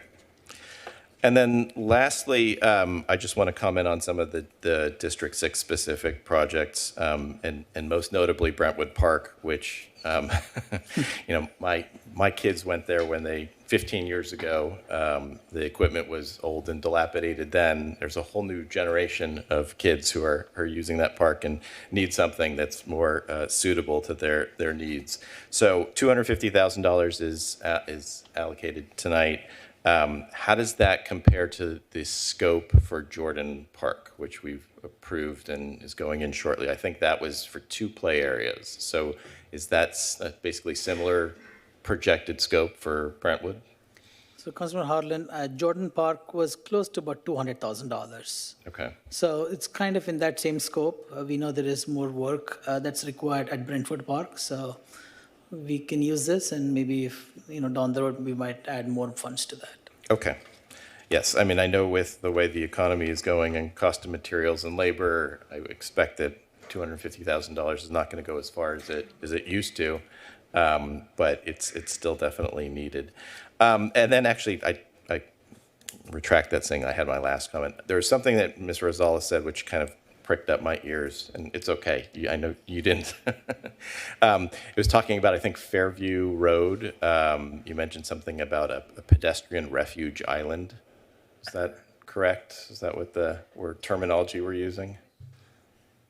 That was on the existing project that was recently completed, but yes, that's correct. Okay, yes. Good. So I want to make sure we never use that term again, because it speaks volumes about what we're trying to do relative to active transportation.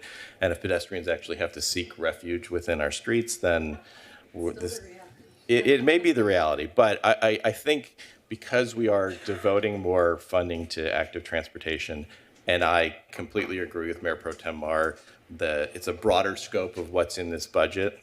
And I'd like to add more. I certainly would love to devote more to what we call active transportation, but I think in the main, our priority is on those types of projects. And so hopefully one day we won't be talking about refuges for pedestrians.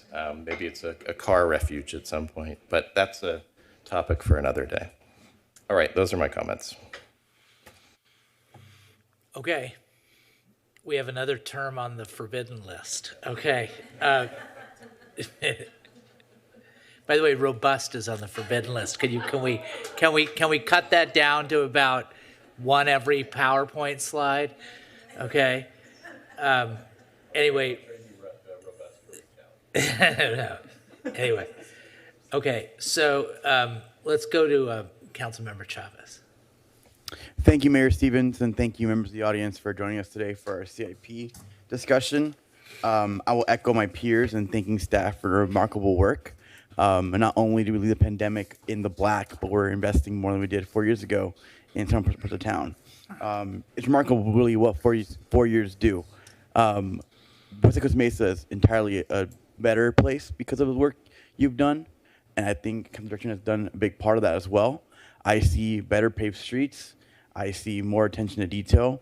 I see more improvements in terms of trying to get safer access for our kids to bike and walk to school, and it's great to see.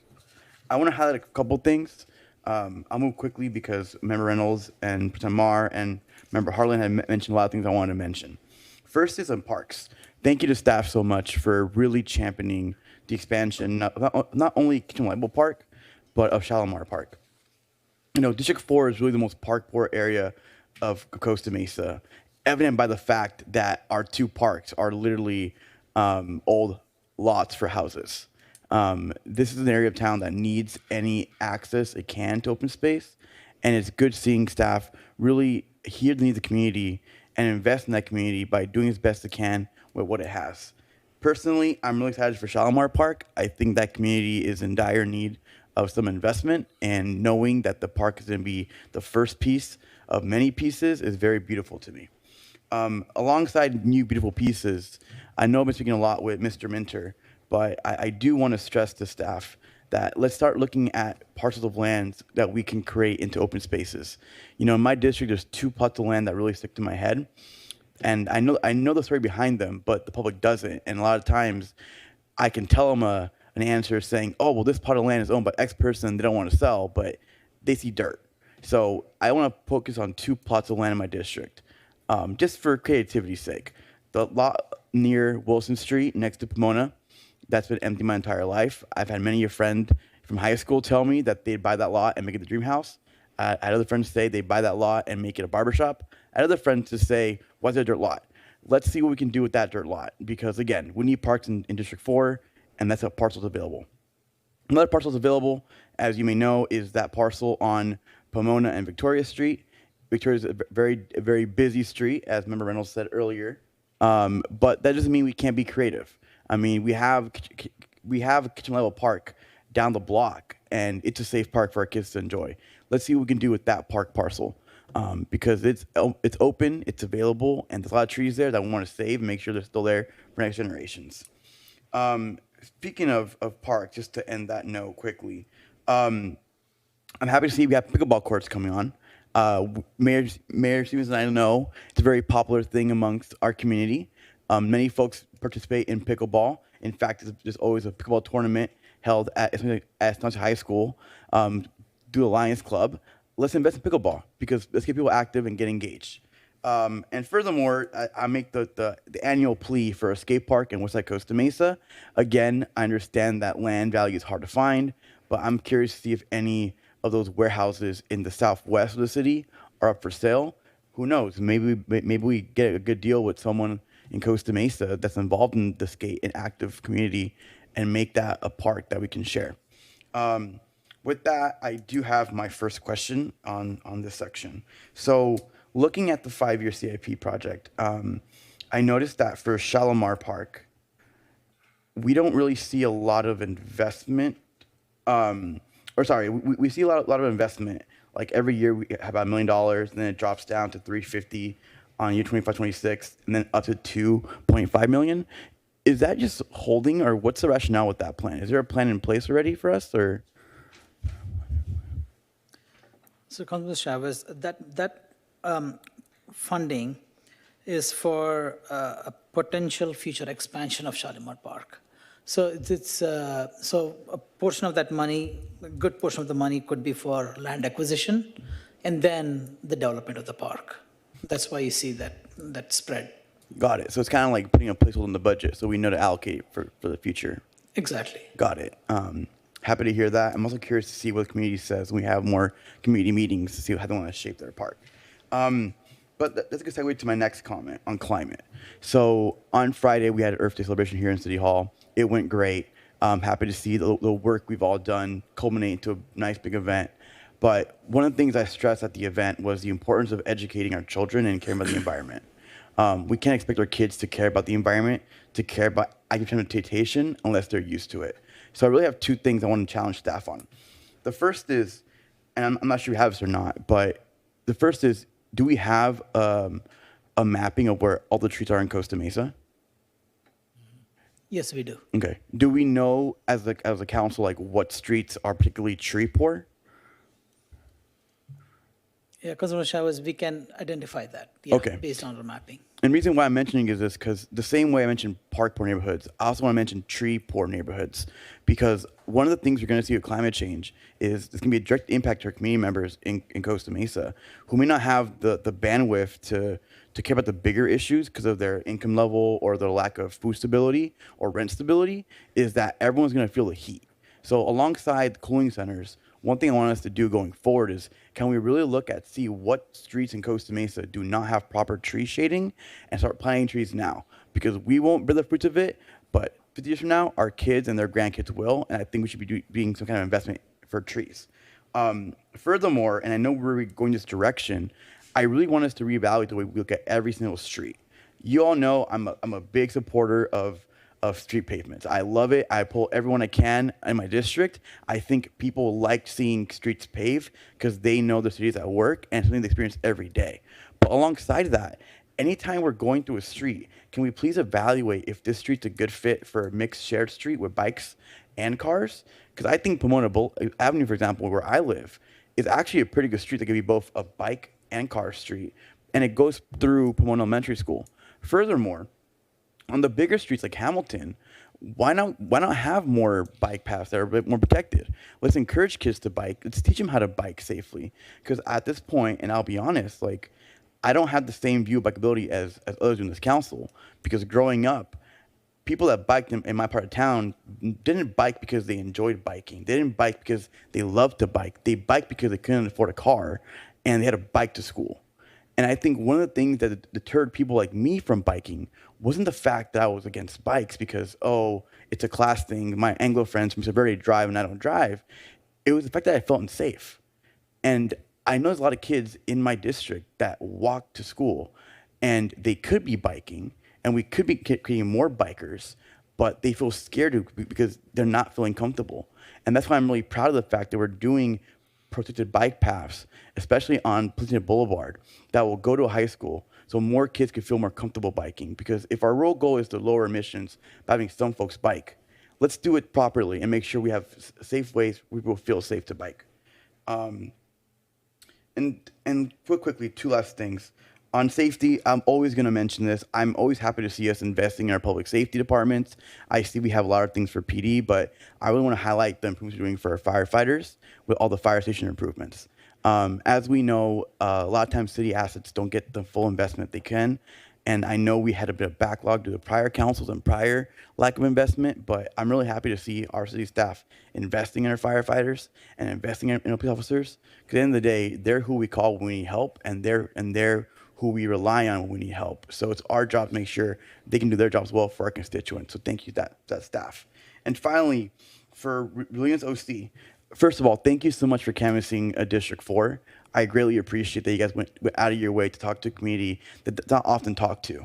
And I do look forward to seeing and hearing about what information you found. I will make one comment, and this is just something I noticed. The three things you've been proponing, the youth fund, the rental relief fund, and the immigrant fund, are all things that are done in Santa Ana. I don't want to necessarily copy other cities' projects because we're different cities. They get funding from the state a lot more than we do because they're bigger cities and have bigger populations.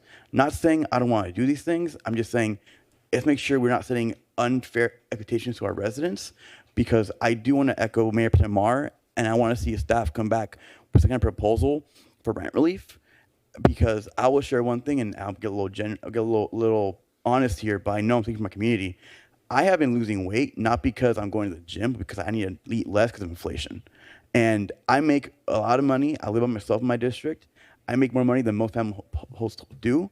So I'm only terrified to think what my neighbors are going through if I'm losing weight because I can't afford to buy more food when they have families to feed that I don't have. So one thing I want to be very cognizant of is that Costa Mesa is a city of renters. We have more renters than we have homeowners. And not all of those renters are people that are able to communicate with us due to language barriers or due to fear. So whatever programs we can share, let's share them. But if we're able to find some funds to create some kind of program, I think we need to do it, because any bit helps. And more importantly, I know inflation is hitting a lot of people hard, but I'm mindful of those in my district who make a lot less than most of us do in this room. And I think it's important for us to at least give them an outlet to get help if we can afford to do so, or access to resources where they can get help if they need to get help. So with that, Senator Harrison, if we can just look at the program they have in Santa Ana and see if it's a good fit for us, I would greatly appreciate that. But that being said, I just want to say thank you again to everyone here. Thank you to staff for doing this great presentation. And more importantly, thank you, staff, for ensuring we can serve our residents, not only with things they need, but in a very fiscal way, and make sure we're not going into the red to accomplish those goals. Thank you so much. Wow. I'm kind of amazed that I still have some stuff to say. Hey, I want to start even higher. I want to thank the voters for voting in the class of 2018. You know, they say that if you want to see what a city council is about, you look at the budget and you look at the different projects. And it's not only just and so as you can see from did I say 2018? I mean 2018. 2018. Did I say 2018? Well, 2016 too. That was a good year. Anyway, no, but if you look at Mayor Pro Tem Mar and Councilmember Reynolds and Councilmember Chavez, and no offense to Jeff Harlan, who I'll get to in a second, but you see it's really two things. You see a lot of passion and persistence, and then you put that passion and persistence and all very clear communications to staff together with a very professional staff. You know, and honestly, if we wanted to go in another direction, you could take us in another direction, you know, and there's a lot of different directions we could take. And a staff that's, you know, on budget, on time, thinking about the future, working together as a team, happy about the work that they're doing, and a great leader too, Raja, great leader. I'm going to, because I have some thoughts about active transportation, but I have a question. So when we talk about, and by the way, I second what Mayor Pro Tem Mar said, which is to say, you know, we put these things in categories and silos. We say we're spending this on active transportation, but it's all really kind of interrelated. You know, you work on a street, bikes go on the street, you go to the park. What she said was just really good. It's not that siloed. But let's just talk about kind of the traditional active transportation projects that we've been working on. And we have, I think you said $3.16 million in the next budget going to that. I believe that's what you said. So is it a question of money? If we had like $10 million, would we be able to do $10 million of active transportation projects in 2022, 23, or is there a constraint because of, as you said, supplies, staff, things of that nature, other constraints that don't pertain to the spend? Yeah, Mr. Mayor, you made a right point that active transportation is not just confined to one category. And yeah, typically the way you look at it is a project of $1 million, or if let's say $10 million, approximately 15% is needed for administration. So, which means it's about $1.5 million is needed for support to make the project happen. And that kind of, that translates to quite a few people working here, as well as, hiring consultants to help us through the process. So we are constrained in that way. I think the way we are implementing the projects, we are taking not just specific active transportation projects, but we're taking the entire citywide street improvement project and seeing what can we do here, what can we do on the other street, in addition to our list of ATP projects. So we're trying to do a little bit more than what even the budget calls for in terms of specific number, but within our staffing constraints. And so within those staffing constraints, is there more bandwidth? In other words, if we gave you, forget about $10 million, if we gave you an extra $2 million, so now we're around $5 million, does the staff have the bandwidth to execute another $2 million worth of active transportation projects? Mayor, I will jump in because Sure. I don't want to put Raja in an uncomfortable position. I think the answer to that is no. Okay. Respectfully. No, that's why I asked. I mean, I'm not trying to put anybody in a bad position. I'm just trying to understand what the constraints are. Because the public is what we're hearing from the public that comes here and speaks to us, the public that speaks to us on social media, is we're not spending enough. And so a good, something to say that's rational in response is, even if we had all the money in the world, we don't have the bandwidth to spend it, and we're at the end of our bandwidth. We're spending as much as we can. That's okay? correct. And then perhaps the expectations of the public could change in that regard, and, perhaps. Yeah, Mr. Okay. Mayor, as I mentioned before, CIP is a big portion of what we do, but it's not the only thing that we do.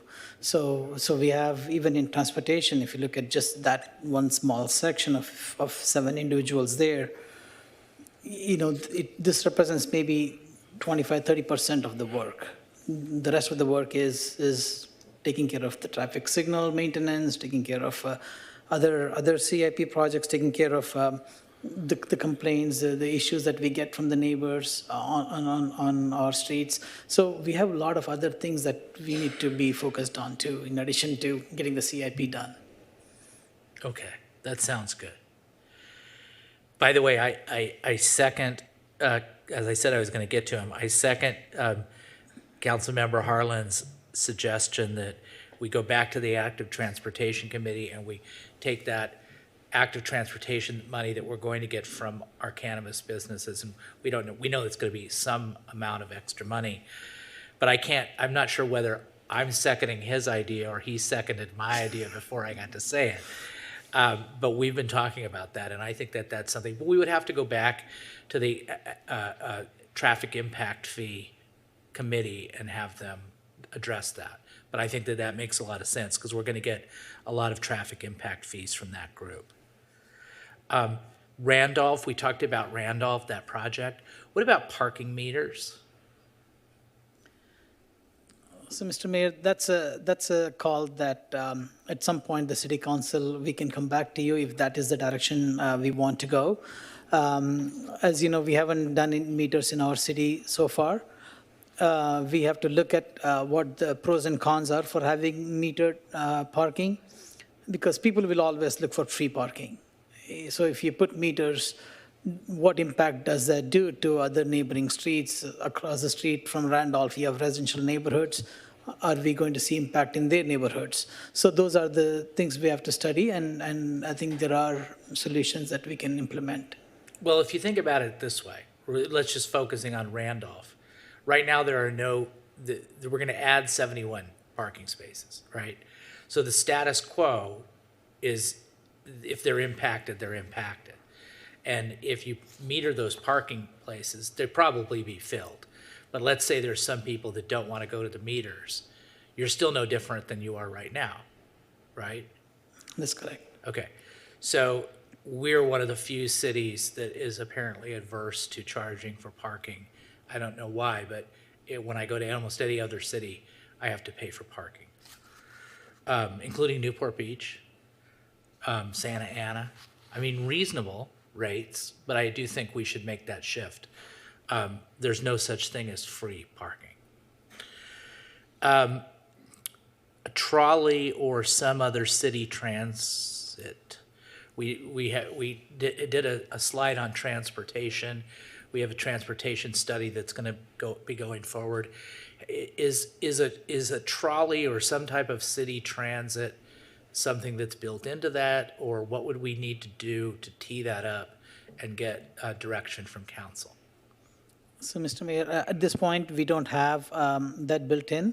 As you know, we tried a system a couple of years ago, where 3-4 years ago, where we tried to do a shuttle that comes from South Coast Plaza area towards Randolph. However, due to low ridership, we had to stop that program.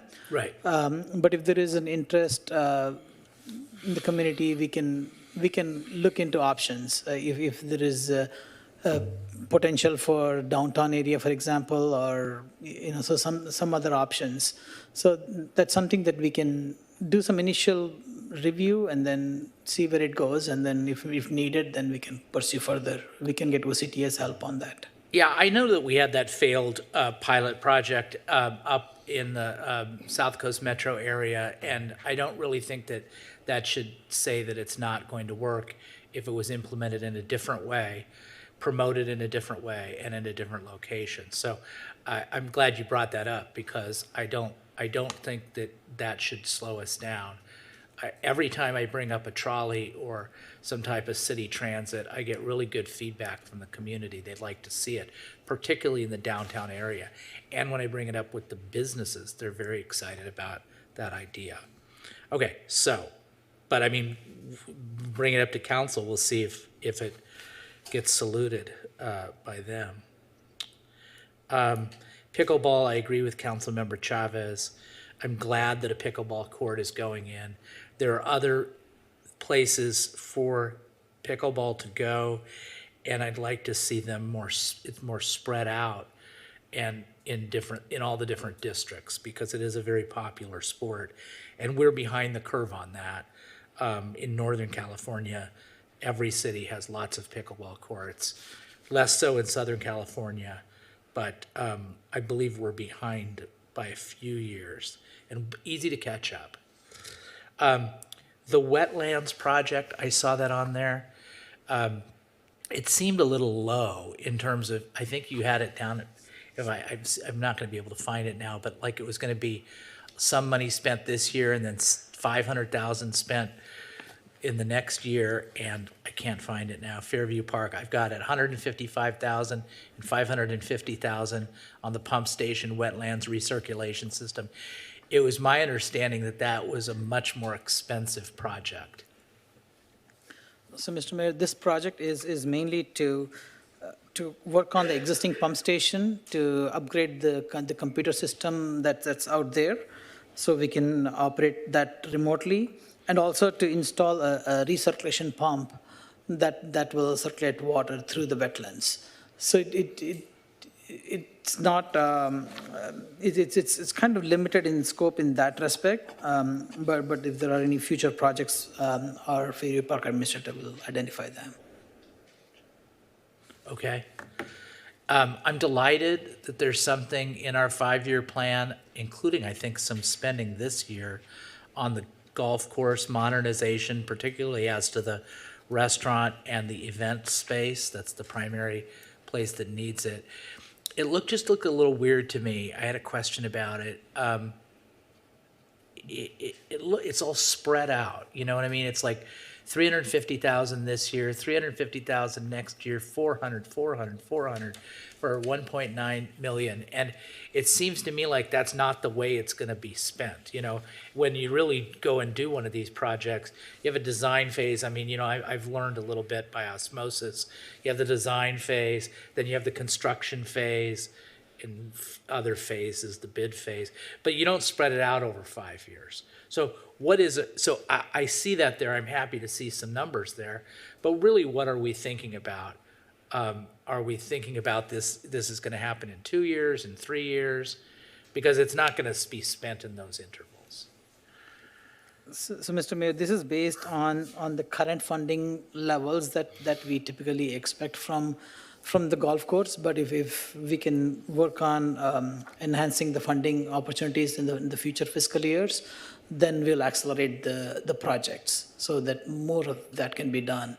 And I know Mr. Minter is also involved in this to make some adjustments on the needs and funding. So we'll be working with our parks and also with city manager's office on what can be done to accelerate. And, you know, I mean, because as I've said many times, but I'm going to say it again, it's one of our only income-producing assets in the city. I think it's probably, of facilities, our number one income-producing asset of all facilities. So, unlike virtually every other project that we do, CIP project that does it, indirectly we see maybe increased sales tax, increased property taxes, but this is one where you would directly see money coming back. So I think maybe we could explore it a little bit more and involve Director Minter and the folks over there at Mesa Verde Partners and figure out some way to get this done maybe earlier and with different funding. Okay, the other thing is the Comm Center and then the police department. So I was over there for the dispatchers week. It seems to me like really nothing's been done there, and according to the folks working there, really nothing's been done to improve that Comm Center for many years, maybe decades. And I see that we have a line item, and it has us paying $400,000 toward the Comm Center in fiscal year 24-25. I would like to see that accelerated into this fiscal year if we could do it, because I mean they've waited a long time to improve their environment. It's also I'm going to get to a bigger point in a second, but also I think we should include a window to get some natural light for the dispatchers, and then what you have there. For carpeting replacement, floor finishings, things like that, there's a lot of deferred work there that we could do. And just in general, as I walked in there, I thought about I don't know, maybe we do this. If we do this, tell me. I thought about how we have spent a lot of energy recruiting and retaining dispatchers, and it occurred to me like, we would be able to recruit and retain better if they had a better environment. And then the bigger point is, where else do we do an assessment, in other words, of the physical environment of our employees to say, how do you feel in terms of your job? I know we've made some, for example, recently made some good investments in the finance department, because that was not a good place to work. And I haven't been there lately, but I hope it's better. But do we have that as a systematic thing that we do, where we ask the employees, how can we make your space better to improve their working environment and then recruiting and retention? Is that something that we do on a regular basis? Mr. Mayor, this is definitely something that is as a city priority. Our HR has expanded now with more staffing, and definitely they will be soliciting that kind of input about how we can make work better here.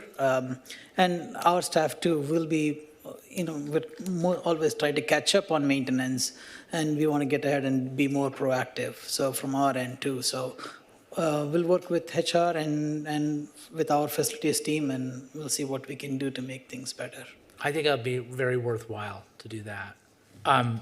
So then, I only have one other thing. Oh, two other things, I'm sorry. So it seems like frequently we get, like from Dave Min recently said he wants to move forward with the providing some money, some grants out of the budget surplus that we currently have. We've had similar communication from our county representatives. What I think it would be a good idea to do is to have an agenda item that comes before the city council, so we are locked and loaded. So when we get a request like that, we don't have staff saying, oh, what about this? What about that? What about the other? We have clear priorities. We have a package that comes right from the council, and we say, Dave Min, this is what we want. And we've got the votes up here to back it up. I think that would be easier for the staff because you'd be prepared, locked and loaded. You would also have the consensus and the backing of the council, so we'd be able to make a stronger pitch for those funds when those opportunities arise. And then the last thing I want to say is, Councilmember Chavez is absolutely right about the trees. I think that that's great. And, you know, we're doing the Royal Palm. That's a Park Poor street, Royal Palm, right? And I love everything you all are doing to try to do traffic calming and pilot projects and all the creativity that you have, including on Royal Palm. But it was former Mayor Guinness who said, the cars will slow down if there's more trees. I don't know whether that's true or not, but it sounded plausible. And so I don't know if there's a relationship between trees and the speed of cars, but it sounded like a reasonable thing. So anyway, I'm all for taking tree-poor streets and making them tree-rich streets. I don't have anything else. Councilmember Reynolds. It's true. We've got some of our, Mr. Zala's mentioned the Berkeley Safe Streets Study, and that was one of the traffic calming strategies, was adding trees to our streets. So it's true. You've heard it from two places now. Okay, thanks. That helped me sort of get the last set of my comments organized. And there's a few things not said yet and a few things I want to add my agreement to. But I want to go back to Councilmember Chavez's comments, because I think he phrased the kind of overall strategies here in a good and an important way. We talk a lot about how these projects in our CIP program, you know, improve quality of life in Costa Mesa, and you know, we think of them as sort of forward-looking enhancements.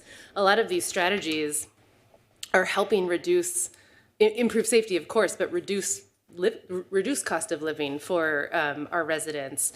Our parks give free places for people to go, safe places for people to go. It's hard to find a place to go without, you know, having to pay to be there, and our parks provide that amenity for our community. The mobility work and active transportation work that we're doing, it provides safe access to places for people who either don't have a car, can't afford a car, or gives more options for people who are spending a huge chunk of their budget to pay for a car. I think the estimates are between $10,000 and $12,000 a year for car ownership. That's a huge percentage of a lot of families' annual income. And then we've been talking about trees and our urban forest and the cooling effect that has.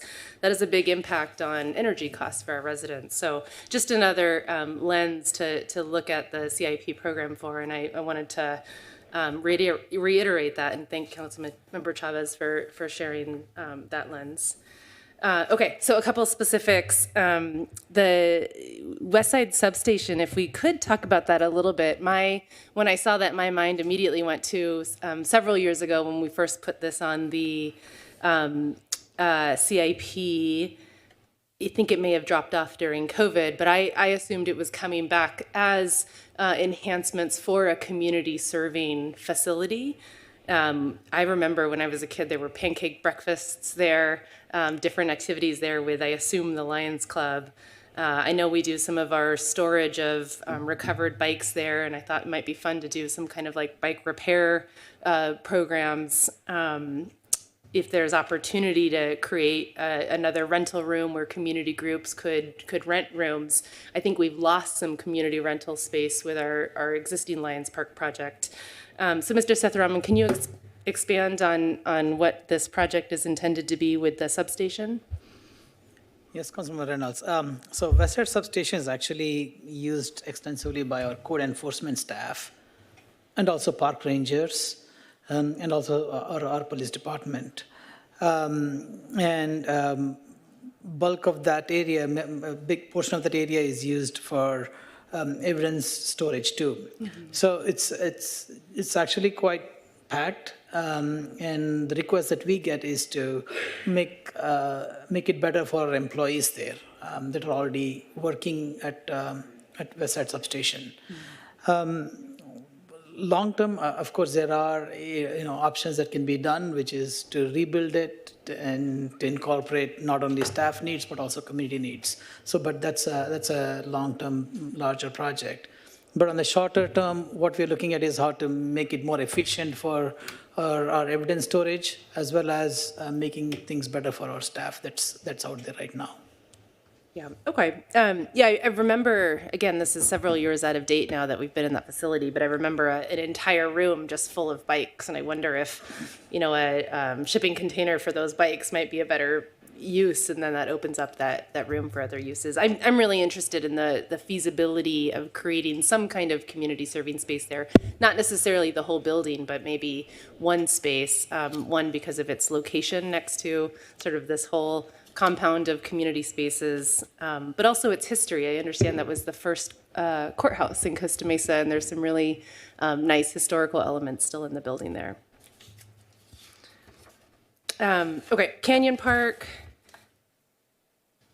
I saw some money allocated in the sort of future beyond the 5-year, but it did remind me that we do have budget for a inventory at Canyon Park, and I recall that the strategy for that was that once we establish the inventory, which we think will show that we do have species of special interest at Canyon Park, that could actually unlock some funds for some Canyon Park work.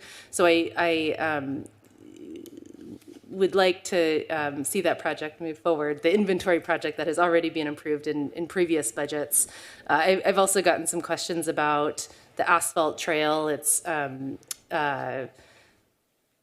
all the surface is gone, and parents have said that they're concerned about kids falling on that trail. I wonder if that's a small project, a small enhancement that we could do.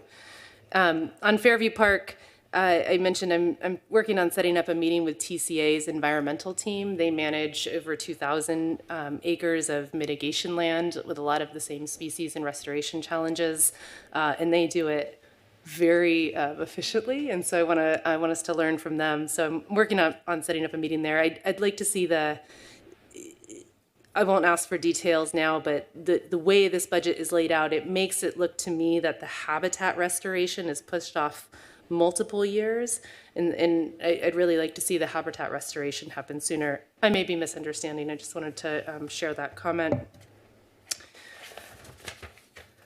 Related to the Victoria Avenue corridor project, I agree with Councilmember Chavez that this is a really nice opportunity to expand park access and park amenities, even just sort of green space and outdoor amenities. One of the things that I think we've run into in the last few years is maybe not being as well positioned as we could be for grant opportunities, because a lot of these ideas are still sort of concepts in our head right now.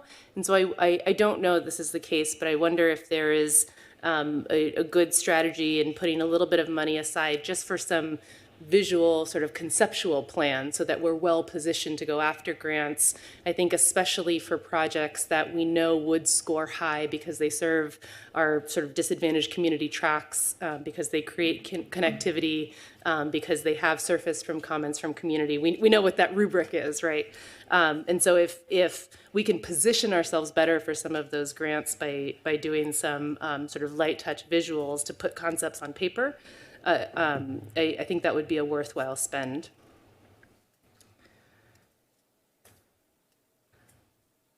Yes, and then the tree planting program, this is definitely something that I would support starting sooner. I think it has, many benefits. I would suggest maybe moving some money from our Parkway and median improvement program. We have $450,000 there, and only $50,000 for the tree planting. I just want to make sure where we're planting trees, where those are trees that are going to shade people walking on the sidewalk or walking home, and not necessarily in the center of medians.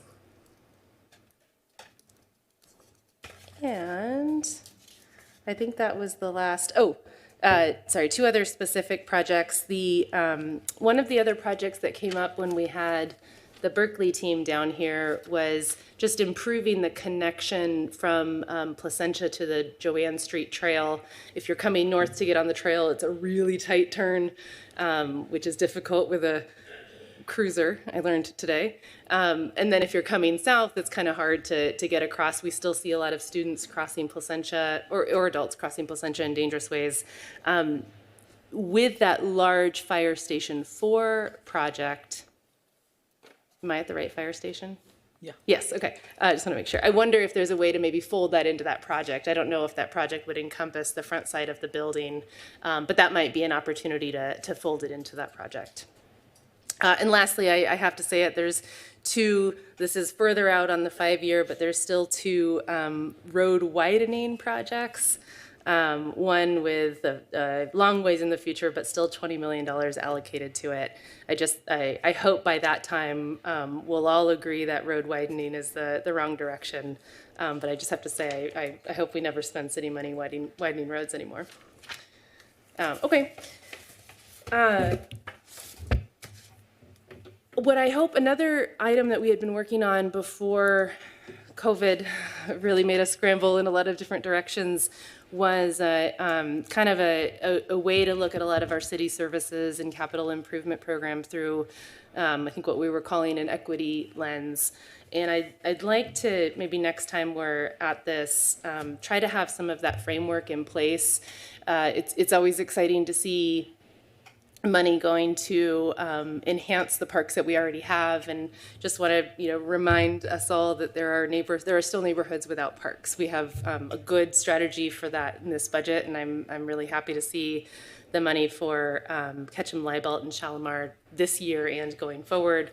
The neighborhood between Harbor and the 55 is another, south of Wilson is another neighborhood that has very little has no parks, very little green space. What we're doing now, which I'm really, really happy about and excited about, is adding a crosswalk to get across Wilson so that community can safely get to Wilson Park. But I know we're going to be looking for strategies in our open space master plan to find some green space in that area. We still don't have it. And so I think an equity framework will help us understand, or at least be conscious in our decision making of should we put more money to adding park space for the neighborhoods that don't have it versus into enhancing other spaces that already do. And because Councilmember Harlan mentioned cannabis, it just reminded me that, this is these neighborhoods are neighborhoods that sort of are doubly hit, right? The neighborhoods that don't have parks near them tend to be the neighborhoods that are getting more cannabis shops near them. I do think it's a safety enhancement because of all the rules we put in place, but not everyone feels the same way. Those are also neighborhoods that are not currently getting park investments. So just a push for sort of that equity lens and to be able to hopefully have a strategy to make sure that we're working towards all Costa Mesa residents being 5, 10, 15 minutes safe walk to a park. That's it. Thank you. Thank you. So do any other council members wish to ask any questions or anything like that? So then I want to call on the city manager for some parting shots and words. Thank you, Mayor. Thank you, Mayor Pro Tem Mar and Council for all of your wonderful feedback tonight. Especially thank you for acknowledging that the work that this team has already done, the changes that they're making around us. I don't think there's another department in the city, and the departments for me are like when you're a family, like you love everybody this equally, but you understand that they all have very different impacts in our daily lives. And there's no other department that has an impact on the environment that you see, feel, and touch. Parks as well, but public services more so because it's every aspect when you're walking on the sidewalk and you're, coming off the curb and you're driving either your car or you're riding your bicycle on the street. And then you see the trees that are planted. And then you notice the beautiful medians.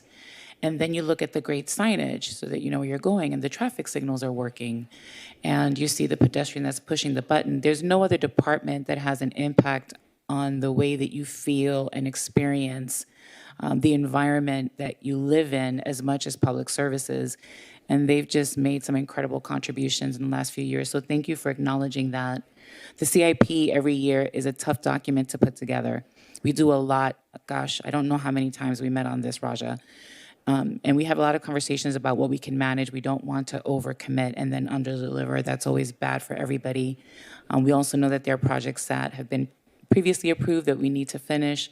So what we brought is what we thought was a robust, and this will be my last time. It's the last one, my last robust. There it goes out in the wind. Yet, achievable plan. It won't all get done in 1 year, but we feel really good about it. And it's balanced. There's a lot of work that this department does that's not reflected, as Raja mentioned, in this plan. To just the day-to-day work of making sure that our facilities are operational. Mayor, thank you so much for asking about what our process is for determining whether the facilities that staff's working in are safe. I don't think in 30 years in government, I don't think I've ever heard anybody ask that question. That's really profound. You probably don't realize, to you it may have been a very honest, off-the-cuff thing to ask, but I don't think I've ever heard anybody ask that. So thank you for that. Usually, we know that facility is not so great because we hear from the staff. But even in Costa Mesa, I can tell you that the employees are so just generally happy and dedicated to the work that we don't hear a lot of complaints. It's more we notice something as the team or some of the managers or supervisors. And in your case, you noticed some things that you thought we could change. And so thank you for that. There is some of that in this plan. Obviously, more needs to be done, and we'll definitely work with HR on that. But just thank you for asking that question. I don't think I've ever been asked that before. We're going to add that to the record, first time question there. And then I just really wanted to thank Alma and Hadassah because they worked closely with this team to put this presentation together and to sort of bring some of those visuals and as an outside team on the work that this team, which is very technical and very much into the project. Sometimes, there's a little bit of taking even for granted the great work that they are doing themselves, and we kind of help to make that story come alive. And so thank you to Alma and Hadassah for all the time that they spent on making the presentation that much more of a communication tool for you and then for the public as well. And so we're happy to bring this CIP forward. We were super jazzed all day long. I've had many high moments in my career. This CIP I really felt very strongly about because I think we're going to turn, when these projects are done, we're going to really turn a big corner. And I'm really excited about that. So thank you for the positive feedback. And I did want to mention just one thing. It's a bit technical, but I wanted to give you a heads up just out of the sake of transparency. There are 2 projects here that you'll see the seed money for, the preliminary funding for, and that's the 2 fire stations, 2 and 4. But the larger amounts that you see in the 5-year plan, we would be recommending at some future point, not today, but to finance that. So I just want you to know that as you approve this portion of the CIP, you are also in essence approving that we move forward with significant rehabilitation of those 2 fire stations. And that's not something that, as your city manager, I would recommend we do outright with cash. As you can imagine, between those 2 projects, that's $18 million. That would wipe out an entire year of a CIP. And so it's reasonable, appropriate, common. In fact, I would say it's more financially prudent to use financing for those projects. Those are facilities that will last 20, 30 years. And so that's something that should be financed. And Carol would be prepared to work with our expert financial advisors and, our partners on Wall Street to put together a financing structure that makes sense. So you would be seeing that in the future. I don't want you to think that what's approved eventually when you approve the budget for those two projects is it. There'll be additional funds that would be needed, but obviously those two fire stations are in need of rehabilitation and modernization. I'm really excited about that, especially with our training facility. And so just wanted to give you the heads up on that. But thank you for your really comprehensive feedback, your thoughtful comments, your dedication to being responsive to the residents, but also, we're a resource too that you have. The human resources are part of what you manage in addition to the financial resources. And just as your city manager, I just wanted to tell you that we're feeling the love and thank you. That means that puts wind in our sails for a long time. So thank you for that. That's nice. We are the wind beneath your wings. Is that what you're trying to say? Did you have? No, I'm not going to do it. So I think we're adjourned. Let's do it. All right, thanks.